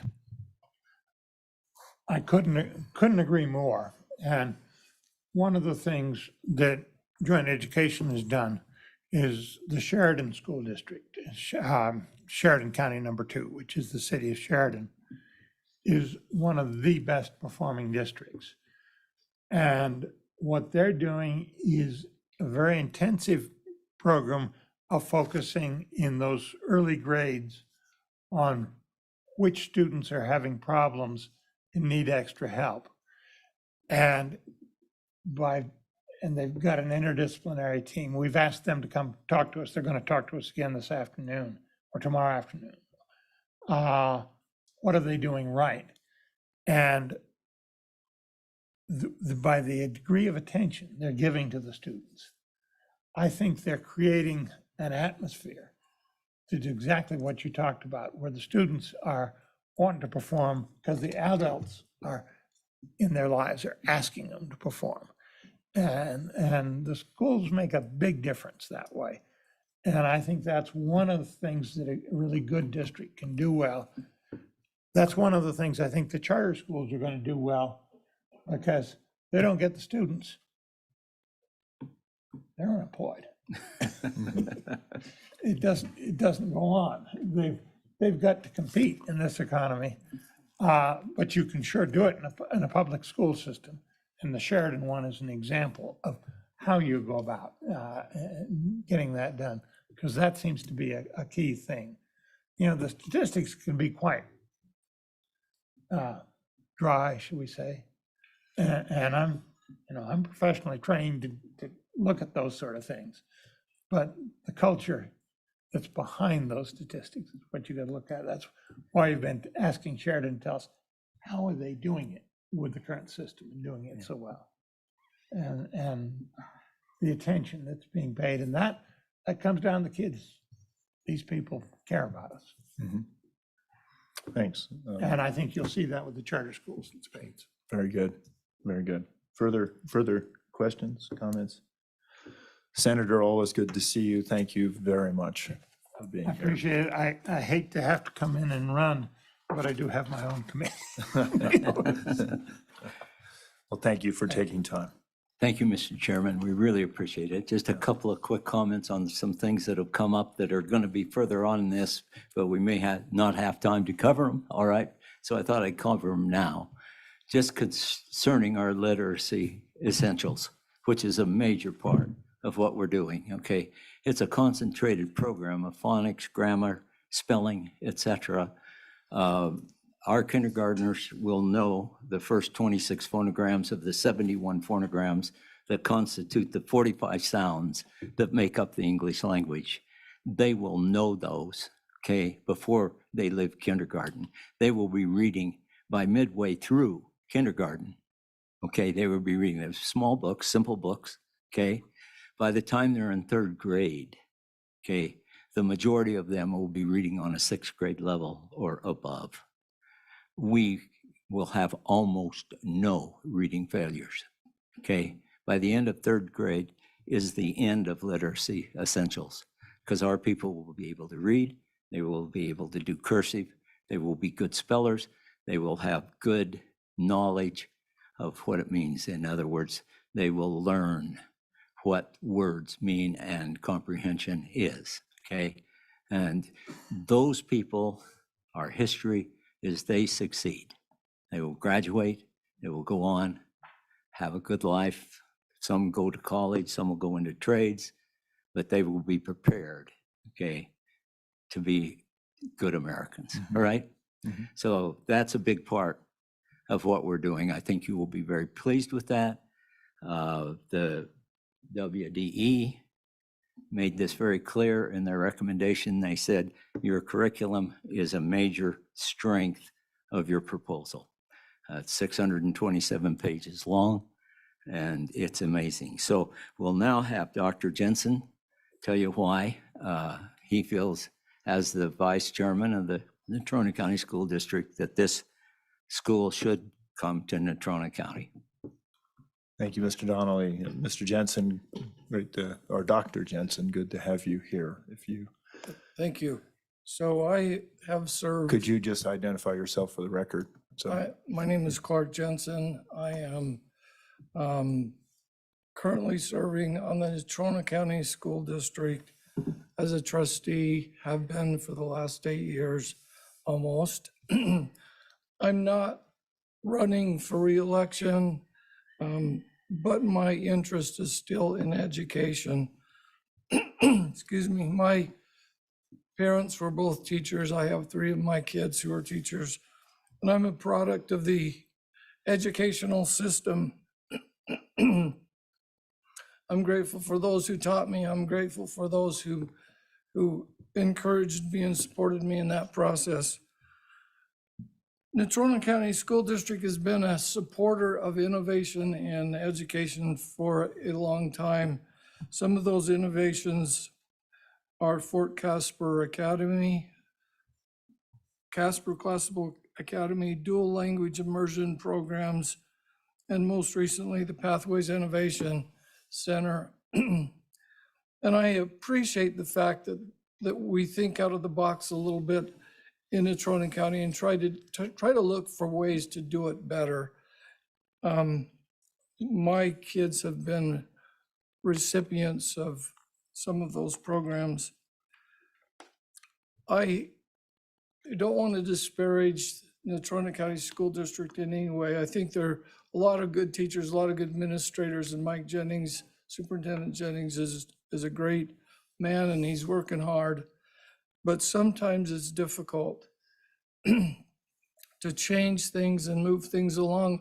One of my disappointments is year after year after year, we look at how schools are performing compared to state standards, and it seems like we're not making a lot of progress. And so I am supporting Wyoming Classical Academy for a couple of really important reasons. One of them, I think, is really well thought out. This is not something that is just done on the fly in a short time period.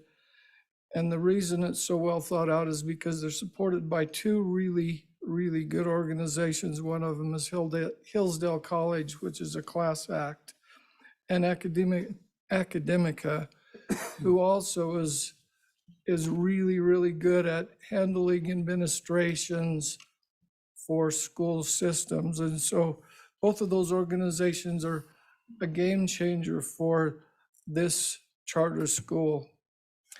I also appreciate the good, hardworking people that are involved in it. I've known Russ for the past 35 plus years.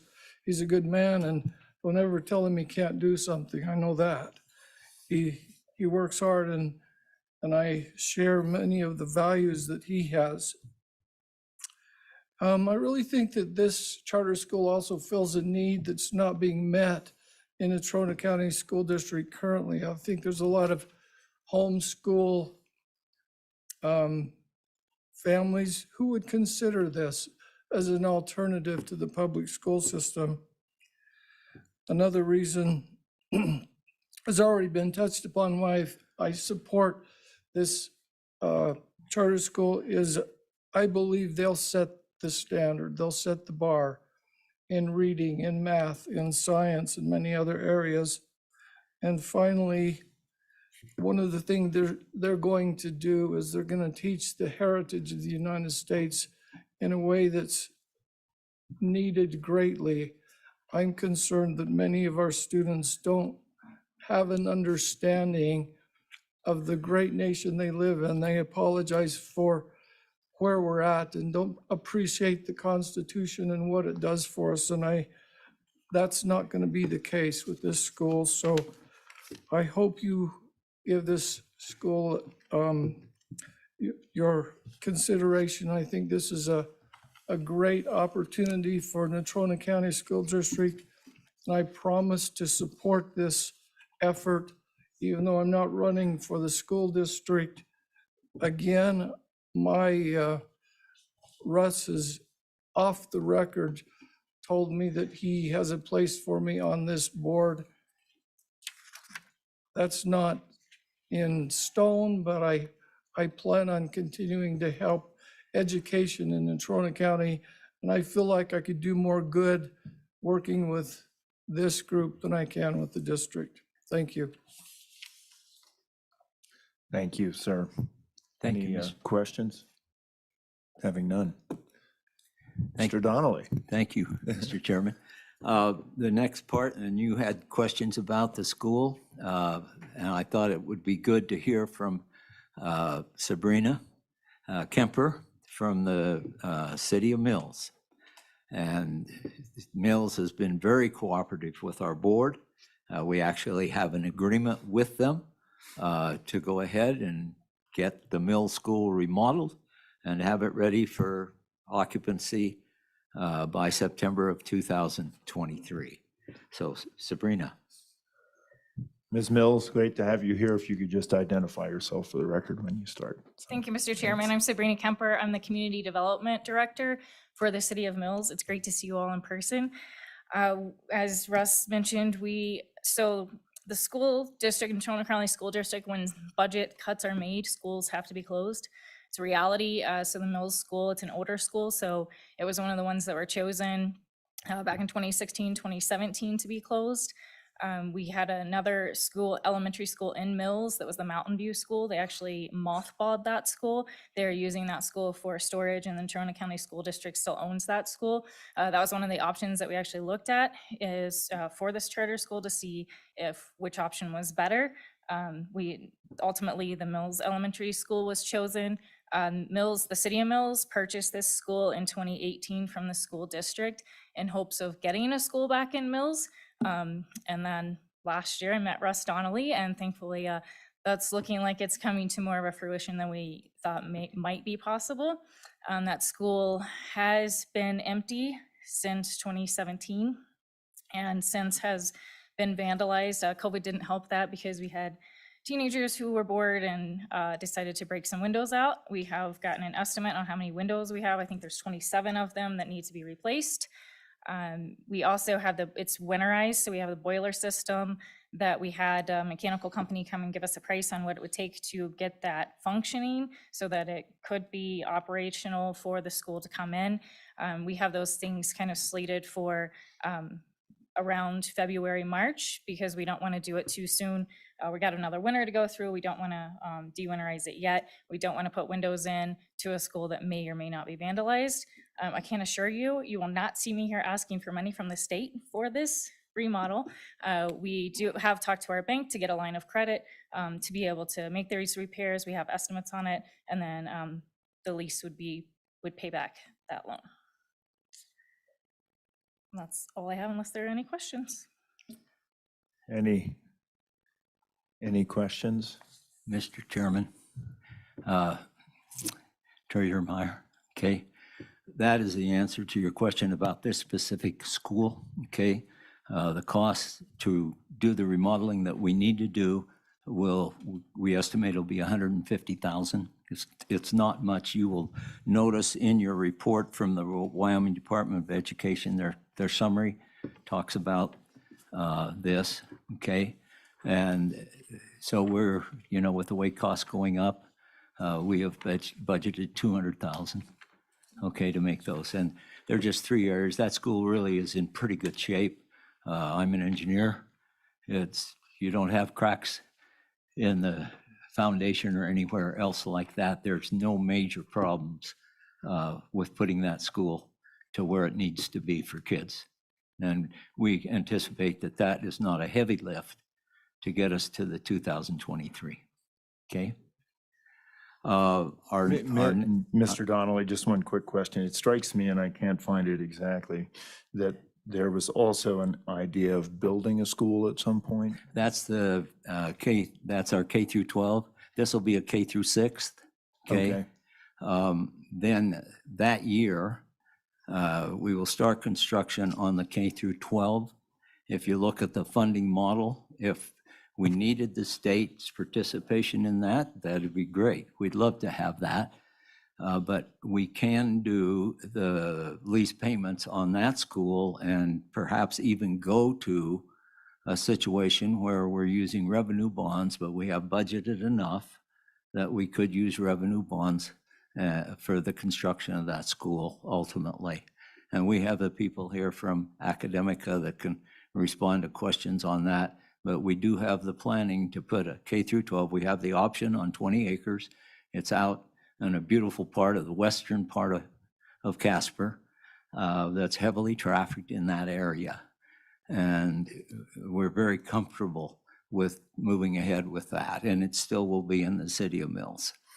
Okay, and do you consider then that you'd have both campuses open, or would you, I just was trying to If we keep both campuses open, okay, if we were to do that, we would be coming back to you guys and making sure that that was okay with the Slib, okay? Okay. Okay, so we would not move ahead on keeping both campuses open without working with your board. And the comments that one gentleman made, that we need this good working relationship with you all. And quite frankly, we appreciate so much the Wyoming Department of Education because they have staff that is very, very helpful, and then they bring recommendations to you. Just like if there's something on investments, that comes from the treasurer and advice there and that staff, et cetera. Thank you. You Thanks. bet. Okay. All right. We have talked about having our kids be great readers. We've pretty well covered item 4. Item 5 is the school culture. That is so important. This school, we've been to the Golden Academy, which is a Hillsdale Barney charter school in Golden, Colorado. They have over 700 children in that school, kindergarten through 12th grade. And it's more like a big family, a huge one, with 700 and some kids. But it's a culture of virtue, a culture of goodness. The kids there are taught you don't lie, cheat, or steal. There are no locks on their lockers, none. You see happy kids. We can go on and on about the Golden School, of how good it is. There is respect for the teacher. There is respect for the parents. It's that kind of a culture. It starts in the grade school, okay? And some of the older kids are, they're helping the younger kids, that type of thing. And you just see this. They're challenged, they're happy, they're learning. It's just a good culture, okay? So I want to think probably even more important than our language arts and our math, okay, and et cetera, that this is the most important part of that culture. So we're very, very pleased with that. Obviously, it takes great help with our parents, and that brings the next presenter who is on our board. Okay, and that's Sina. So Sina, Mr. Chairman, I'll yield to her. Thank you. And members of the board. Is your mic on? Yeah, you might turn your mic There on we and go. just say your name and Okay. My name is Sina Selby. I'm here as a WCA board member and a parent of 3 children in the district. WCA is here to offer an educational opportunity that currently doesn't exist in Natrona County, while simultaneously filling the need for the school in the Mills area. As stated by Senator Scott, approximately half of our students perform at basic or below in English language arts. And according to the 2020-2021 statewide YTOP numbers, these statistics hold true in math and science as well. I'm not here to disparage our Wyoming education system or our teachers. I am here to speak plainly about my experience as I watched my son progress through 4th grade. By mid-year 4th grade, I continued to notice my son was not capitalizing at the beginning of a sentence or putting periods at the end. I had yet to see a cohesive paragraph written by his hand. We would see questions answered incorrectly with a star at the top, combined with cavillar statements made by my son that he would just turn it in and see what he got. While questioning his progress and his attitude, we were assured he was performing at the top of his class. WCA offers a solution by bringing a back to basics education model, aimed at exceeding current performance averages, combined with a school culture to inspire children to pursue educational excellence. A model that will increase educational attainment while infusing the importance of a good education. A model that will give students the skills to compete in the job market while infusing the importance of doing a good job.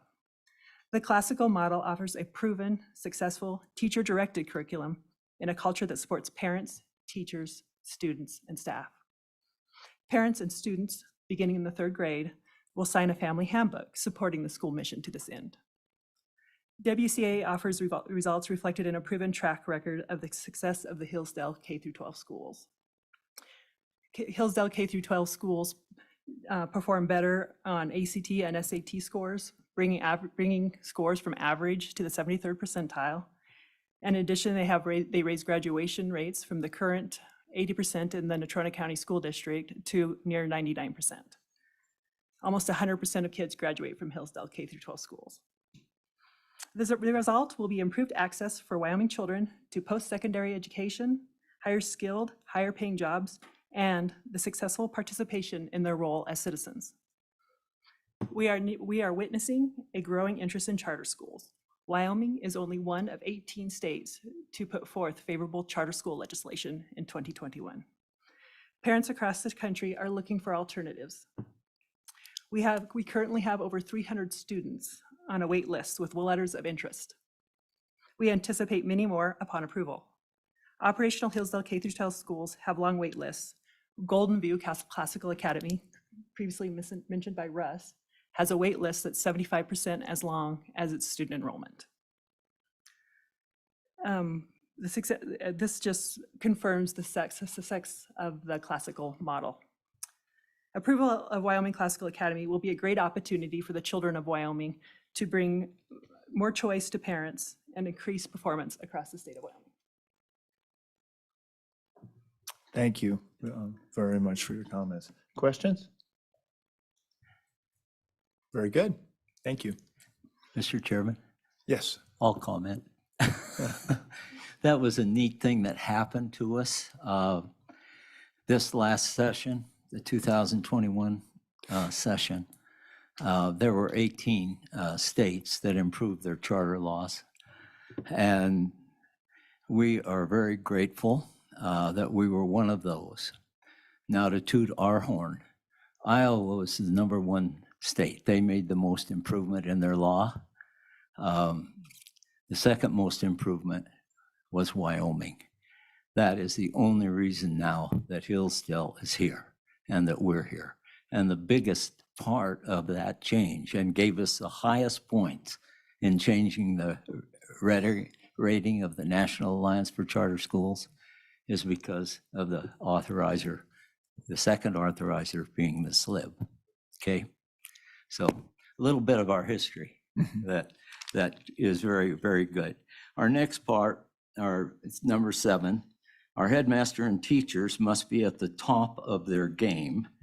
And a couple of references to why the Wyoming Department of Education feels that we are is on page 15 and page 18 of their review for you.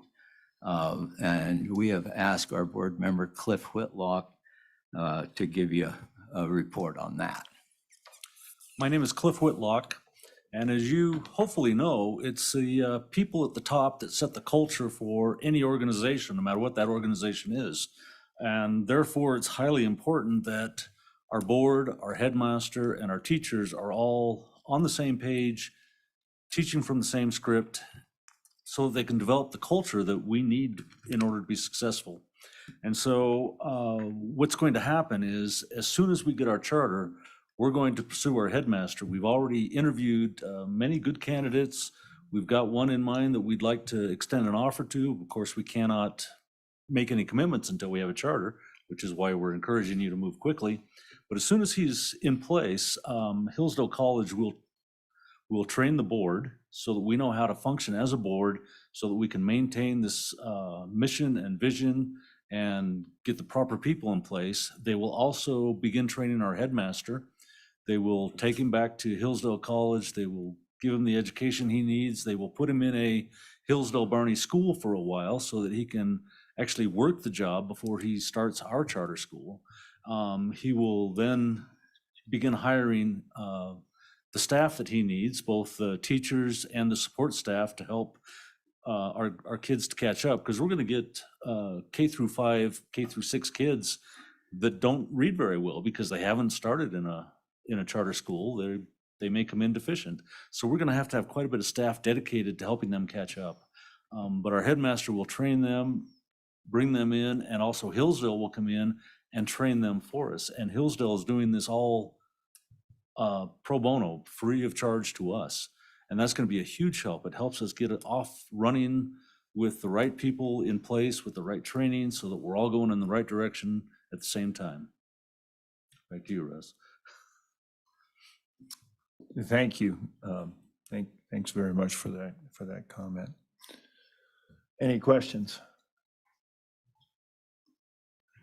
Hearing none, maybe this isn't the appropriate time, Mr. Donnelly, but one of the, I want to be mindful because at least some of the testimony here might leave the impression that our public schools are not performing. And I know some people have said, Natrona County is doing very, very well. But I just want to make sure that we're talking about the benefits of having a charter school, not as a contrast to a failing system, but as an alternative for parents that want to see. Now, I think that's a very good comment, that we look at our school as lifting all the boats that are on the lake, okay? That this is going to be a very, very good school. We feel very much by the state standards that assess all the schools in the state, that our school will rise to one of the best in the county and a very good school compared to the whole state. We believe that very strongly. And, I agree with the comment that was made that we are in no way criticizing the teachers, okay? And we're not criticizing the school board. Let's talk quickly about the middle school as an example, okay? They abandoned that school because there was decreasing enrollment going on, and they were looking at that. In these older schools, there's going to be maintenance that's going to be required and decreasing enrollment. So they went ahead and utilized, at that time, Wyoming was awash with funds, okay? And they built some very nice schools in Natrona County with that. However, Mills has changed. They've added new subdivisions, lots of new people. We feel of our ultimate, which is, by the way, we think we're going to get close to 1,000 students with 3 per grade, maximum 25 kids per class, okay? We feel very, very strongly that there'll be teachers come into that are now in the Natrona system or lots of other places, and that this is going to help. And the Wyoming Department of Education, thank you for your bunch again. They made the comment in their thing that this is a curriculum and the type of school that could be looked at by all the public schools and will be. And we were very complimented by that, and we agree with that. That it's a great system and it's something that's going to be something that the state of Wyoming is going to benefit from. So Sure. that's where we are, Mr. Governor. I hope we haven't given that impression of being critical. No, I We wanted to just make think- sure that we We just were, want to yeah. let people know that we feel we can improve. If there's something good, bring everything that's good and we'll add to it. right.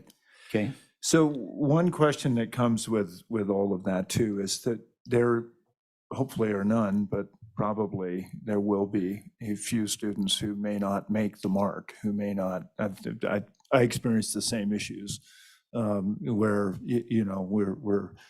we want to congratulate a student for at least trying, but they haven't tried to a standard that we'd like, and or that seems appropriate. And I guess if there are students who don't make that mark, what happens? Okay, there's two comments to be made at that, all Yeah. right? What we have found is those people that are special ed kids, okay, for one reason or another, and some of them very, very serious reasons. We have found that 80% of those with the proper language arts flourish. What we have is, there's a fellow named Dr. Orton, all right, and one of his people that worked with him was Romilda Spalding.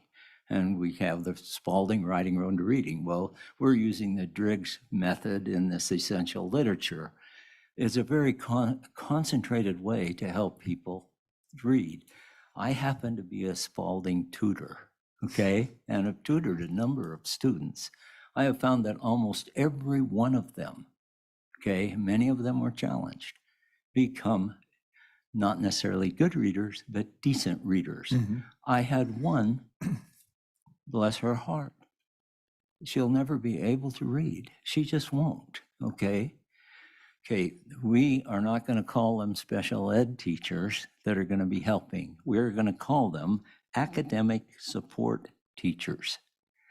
Their goal is, first, it will be the class itself to work them back. But we had the comment that we're going to get a lot of people that are behind in reading and math and history, et cetera, to bring them up to grade level. That's the purpose of the academic support team.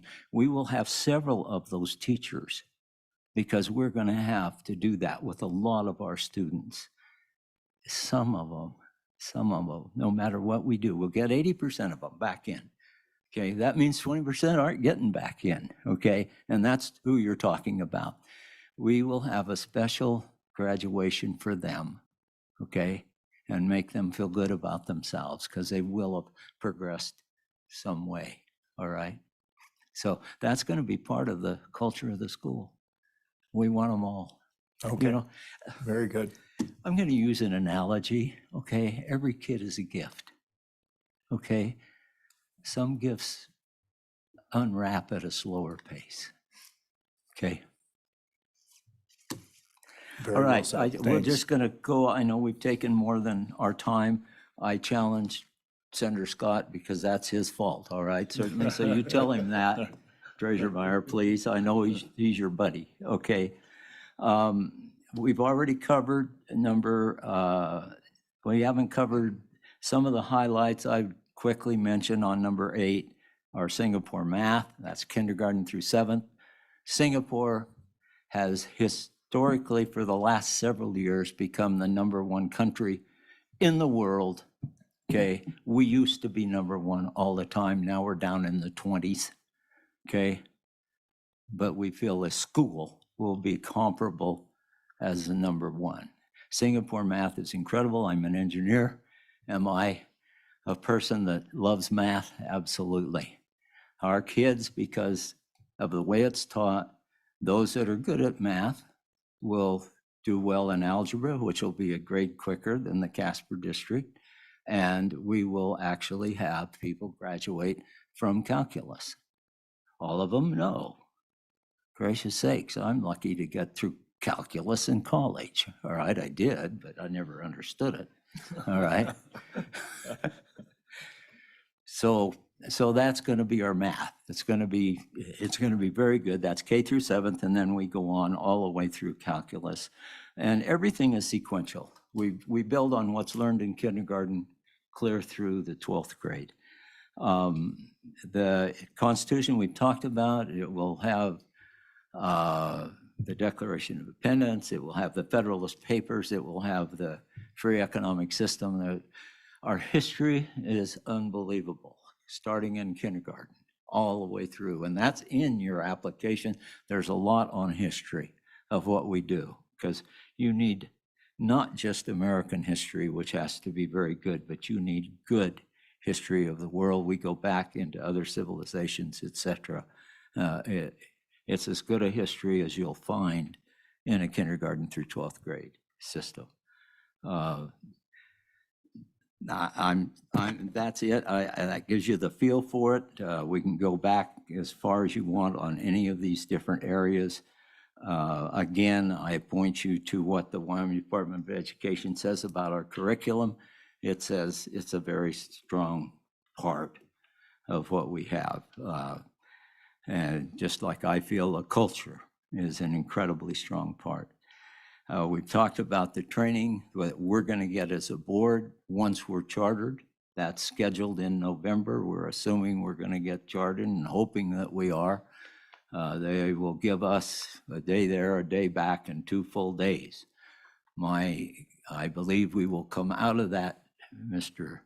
Schrader, I think is how you say it, isn't it? I apologize. We'll come out of that knowing, okay, this is what a good board is. And I know one of the things is going to be that our headmaster is going to have to be a very key person. He will answer to the board, but we have to recognize we are a board, okay? We're not to be involved in the day-to-day everything, okay? But we've got to be there to help, and he's who we hire, but then he hires those others, okay?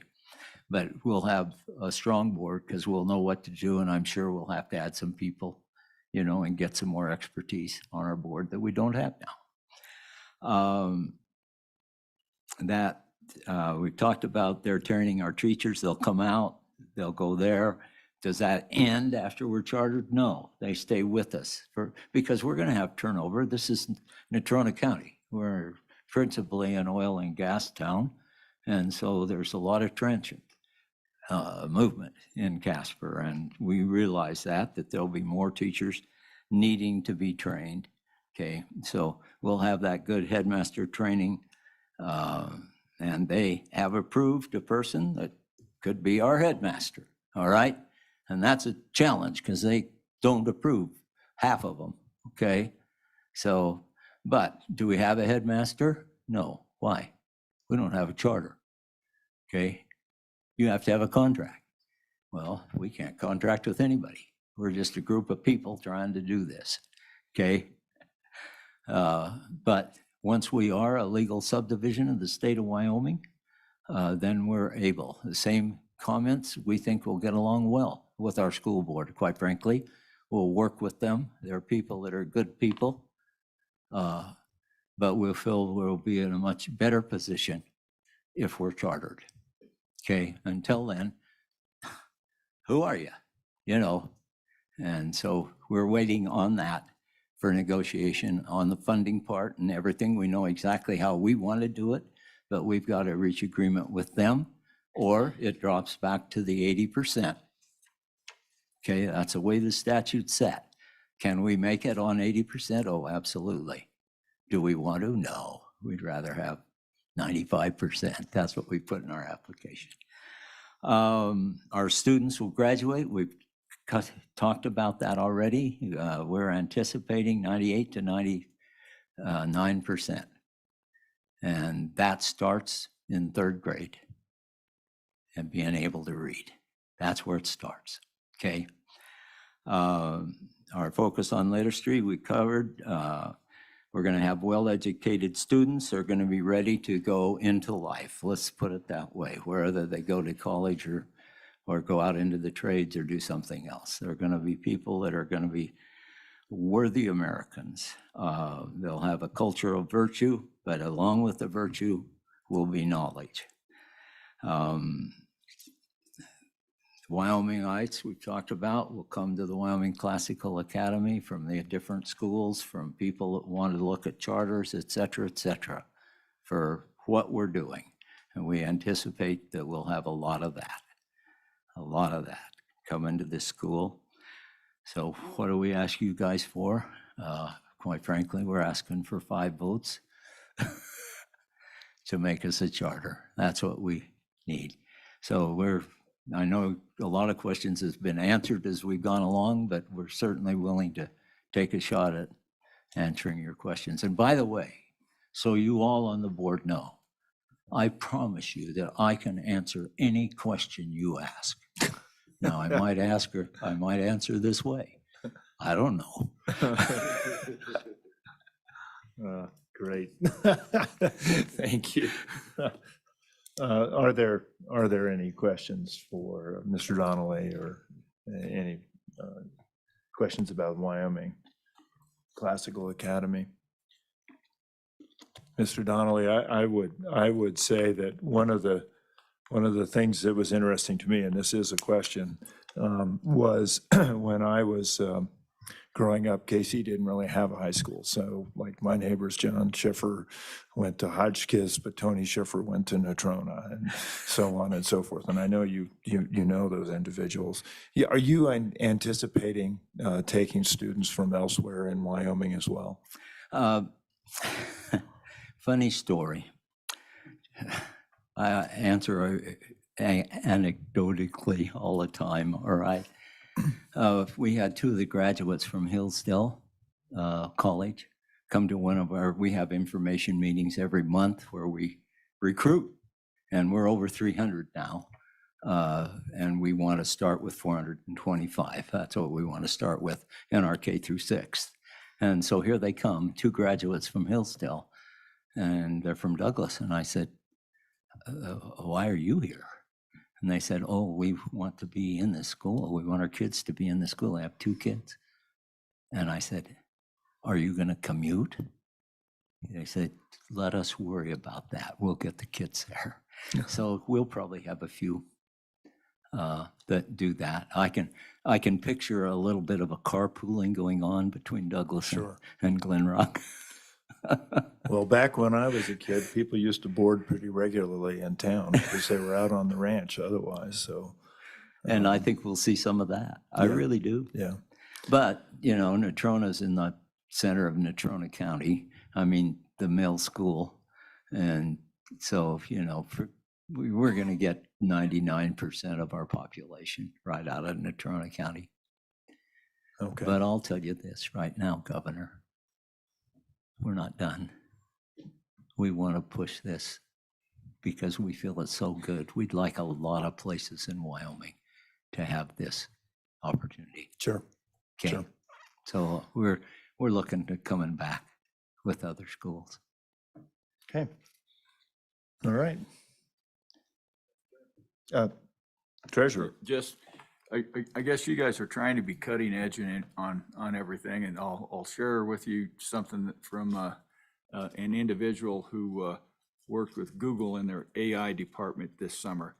And he told me for about the next 10 years, the hot new degree in college is going to be linear algebra for people to work on artificial intelligence. So just to kind of get you primed when you get your high school started, get some really good math teachers. I think, Russ, that'll be right up your alley. Are you up to another story? Okay, Well, I'm in Golden. I'm at the Golden School. Okay, I'm talking to one of their science teachers for their seniors. Okay, she has her doctorate. All right. Okay, I'm an engineer. I consider myself part scientist. All right. In 1 minute, she was way over my head. Okay.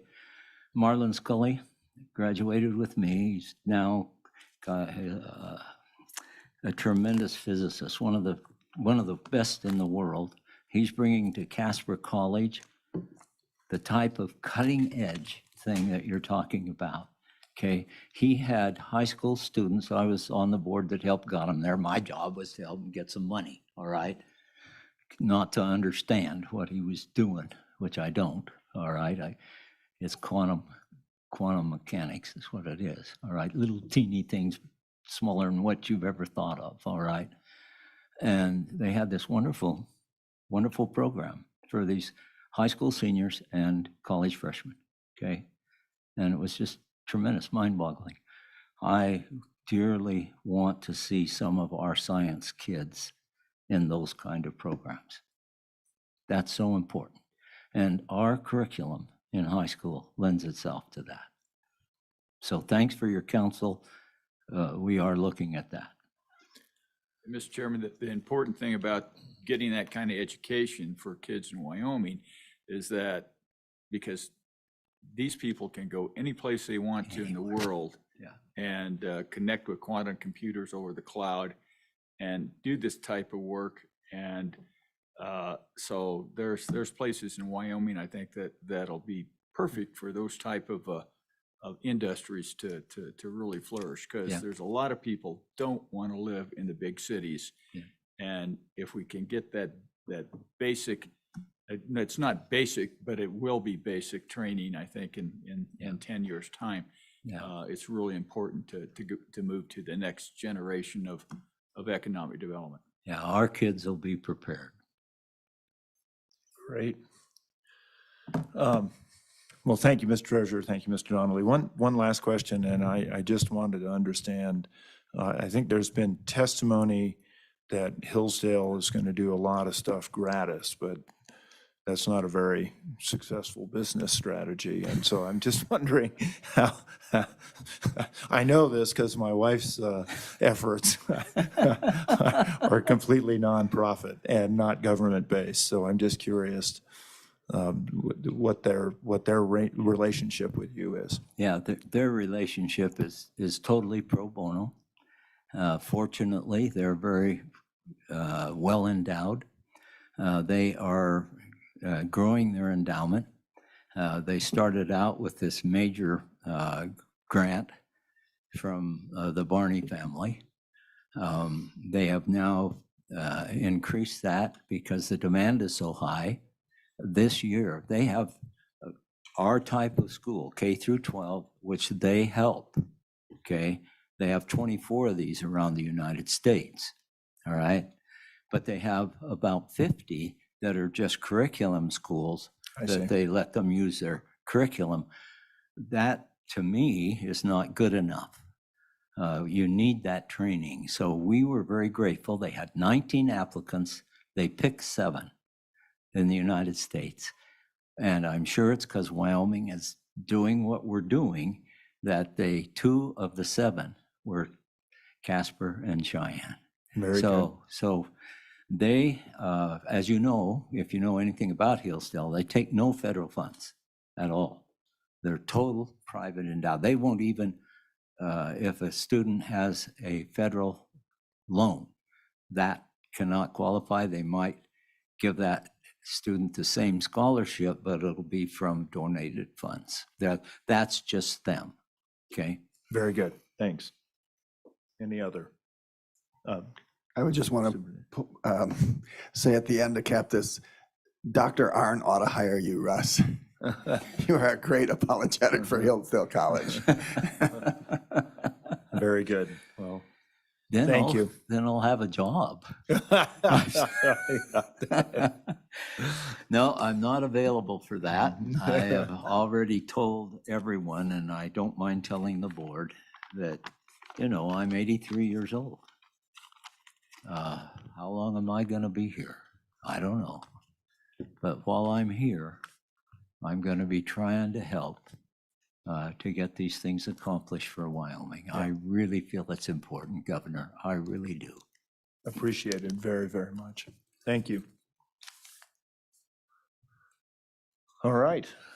Well, Any further questions, comments? Let me, we've heard mostly from the school. If there's anyone here from the public that would like to speak to the Wyoming Classical Academy, take their comments now. Thank you. Thank you, Mr. Chairman. Representative O'Hearn from Mills, Wyoming. Thank you, Rick. I went to kindergarten in that school. Learned to tie my shoe in that school.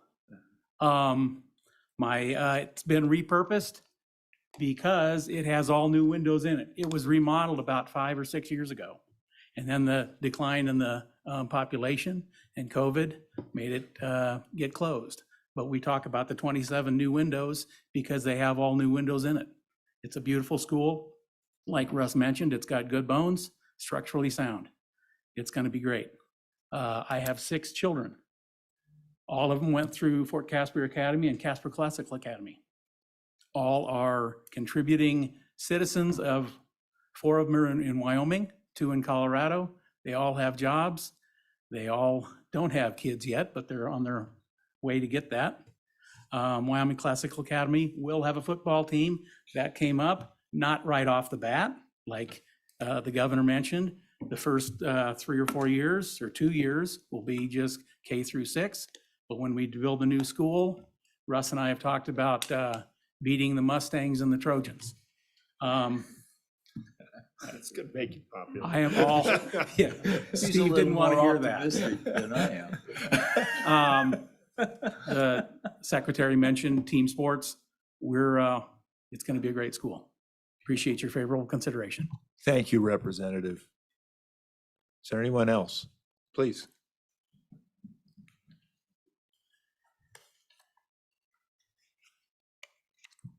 Again, I'm Dr. Dave Throgmorton from Rollins. Great presentation. There's a big difference between the first charter school you looked at, Mr. Chairman, and this charter school. The big difference is the one that you looked at from Prairie View is clearly organic. This school is not arising out of any particular needs in Wyoming, other than, as Mr. Donnelly said, his concern that there were protesters that didn't love America enough. And Hillsdale College is clearly an institution that has created an ideological stance, and that's what they are promoting with the schools that they are doing.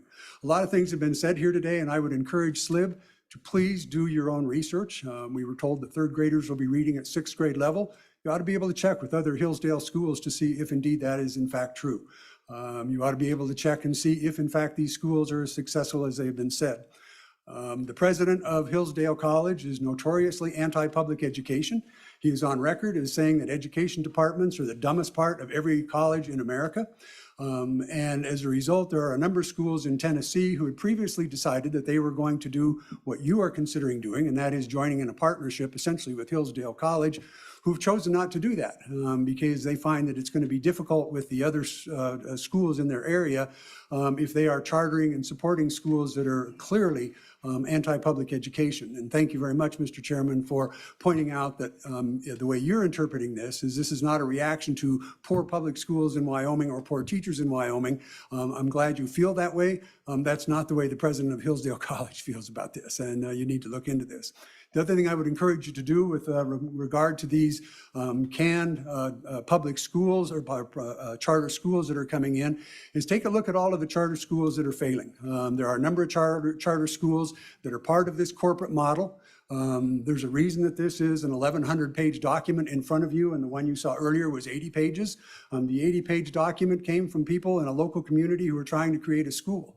Your 1,100-page document came from an anti-public education private college that has a vested interest in creating feeder schools all across the United States. And I would encourage you to please do your due diligence. It was pointed out early this morning that what you are doing here is historic. This is the first time that you have moved into your new portfolio of education and away from state lands and investments. And as you are doing this historic event, everything that is said sounds great.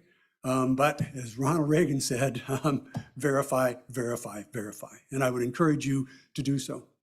Thank you very much. Thank you very much for your comments. And I know every member of this board is very thoughtful about how we approach this. So I very much appreciate your comments. Yes, please. Is my button on? Okay. Yeah. I'm a certified teacher. Can you identify? I'm Linda Simonson. I'm a certified teacher, and I have been helping Wyoming Classical Academy with my expertise for a few months while they try to get their application ready.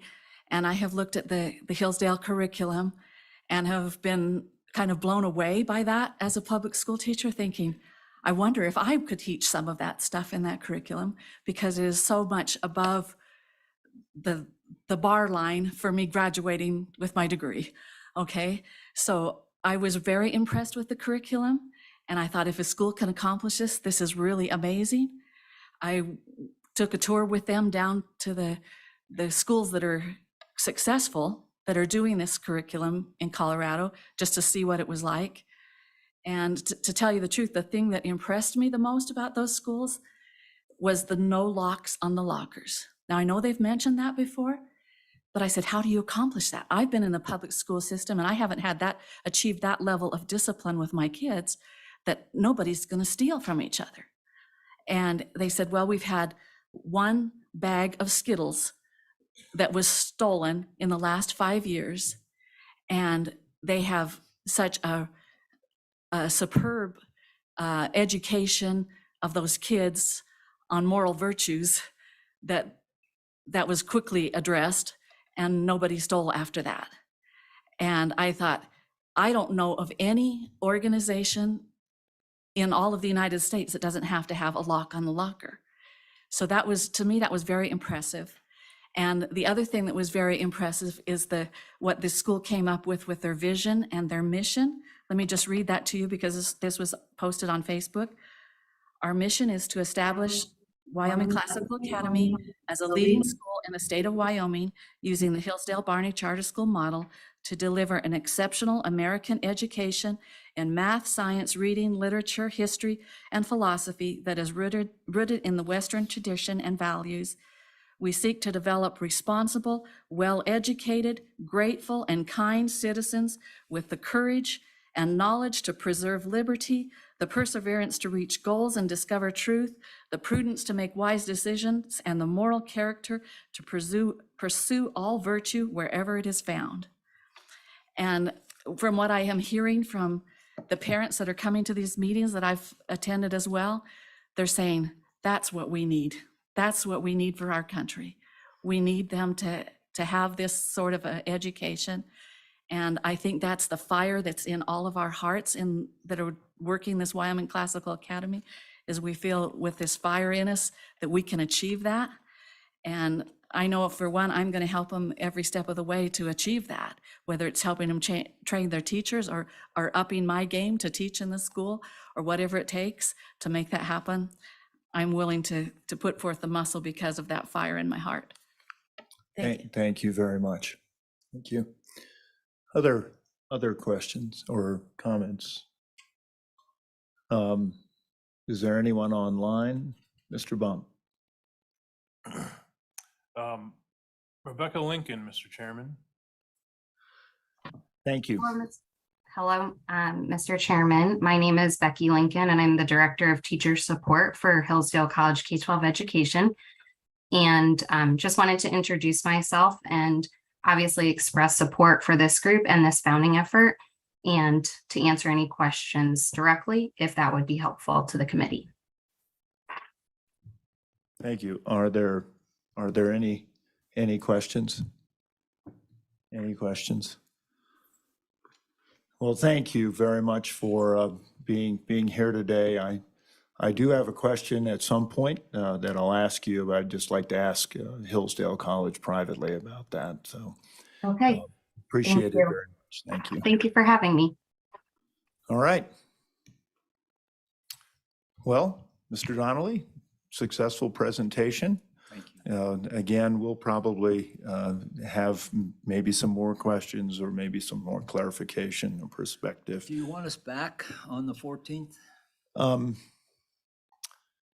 Madam Director, I think we can provide Zoom links. I think there may be some, we have a little bit more time then, and I want to make sure that we give everybody their due time, so. Mr. Chairman, I think the idea was that hopefully folks could be available, whether it be a Zoom or here in person. As you mentioned, there will be some time here in between now and the meeting on the 14th for potential additional questions and areas of concern that the board may wish to explore. So we can certainly work with you if you'd rather appear via Zoom, or if you want to appear in person, that's certainly up to you. Is that You bet. suitable? You Thank you, Mr. Donnelly. And members of the board, I see that we're 20 minutes of 12 and scheduled to stop at 12.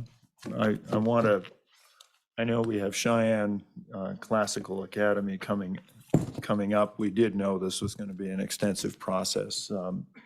Mr. Auer, I would turn it back over to you. I don't know if we can do appropriate justice or take your suggestions on that.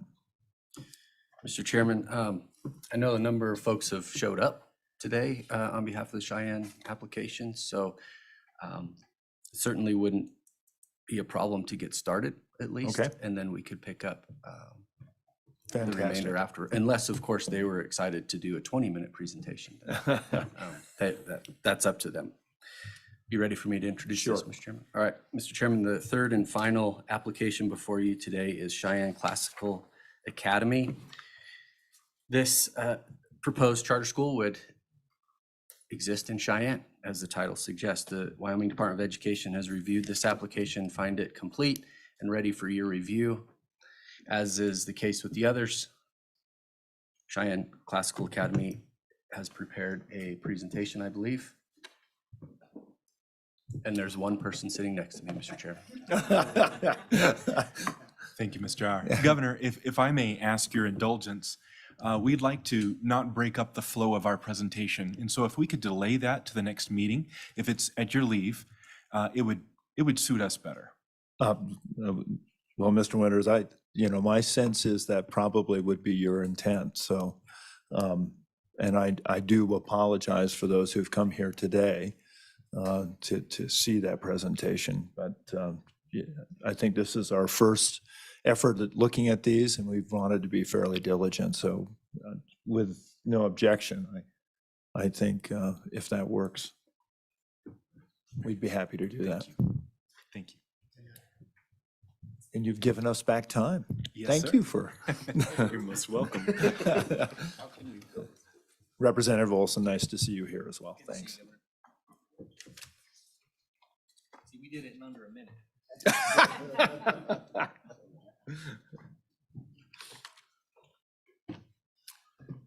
Thank you, Deputy Director.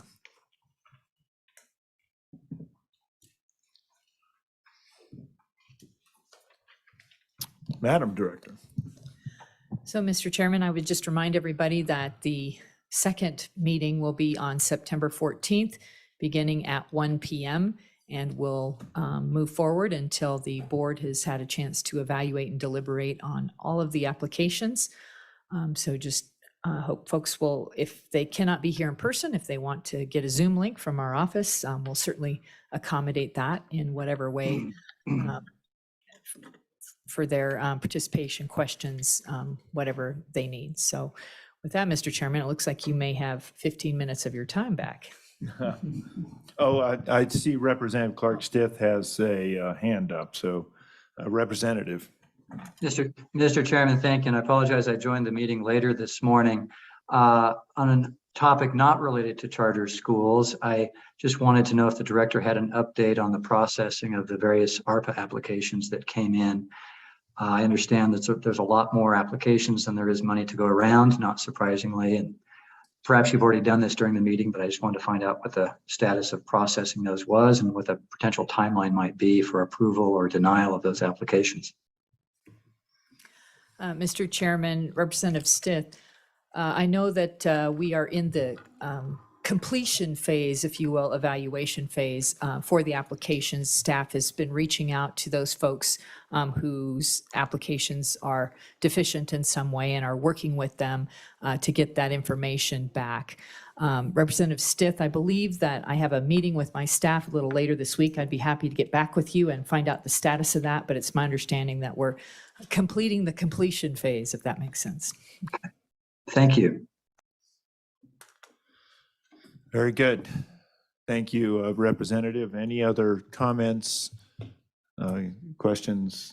If not, I would entertain a motion. Mr. Chairman, one comment real quick. I just wanted to state out loud, Mr. Throgmorton, thank you for being here. One of the things that was mentioned is that we should delay these to a later time, January perhaps, and I just wanted to sort of say for the record, we do not have that option without violating the law that was passed by the legislature. I believe that's my understanding. We are required by law to dispense with these within 90 days of the receipt of the application. So I just wanted to make sure that was known. And I would move to adjourn. Wow, you guys are efficient. Moved and seconded. Any discussion? Please, somebody give this, no. All in favor signify by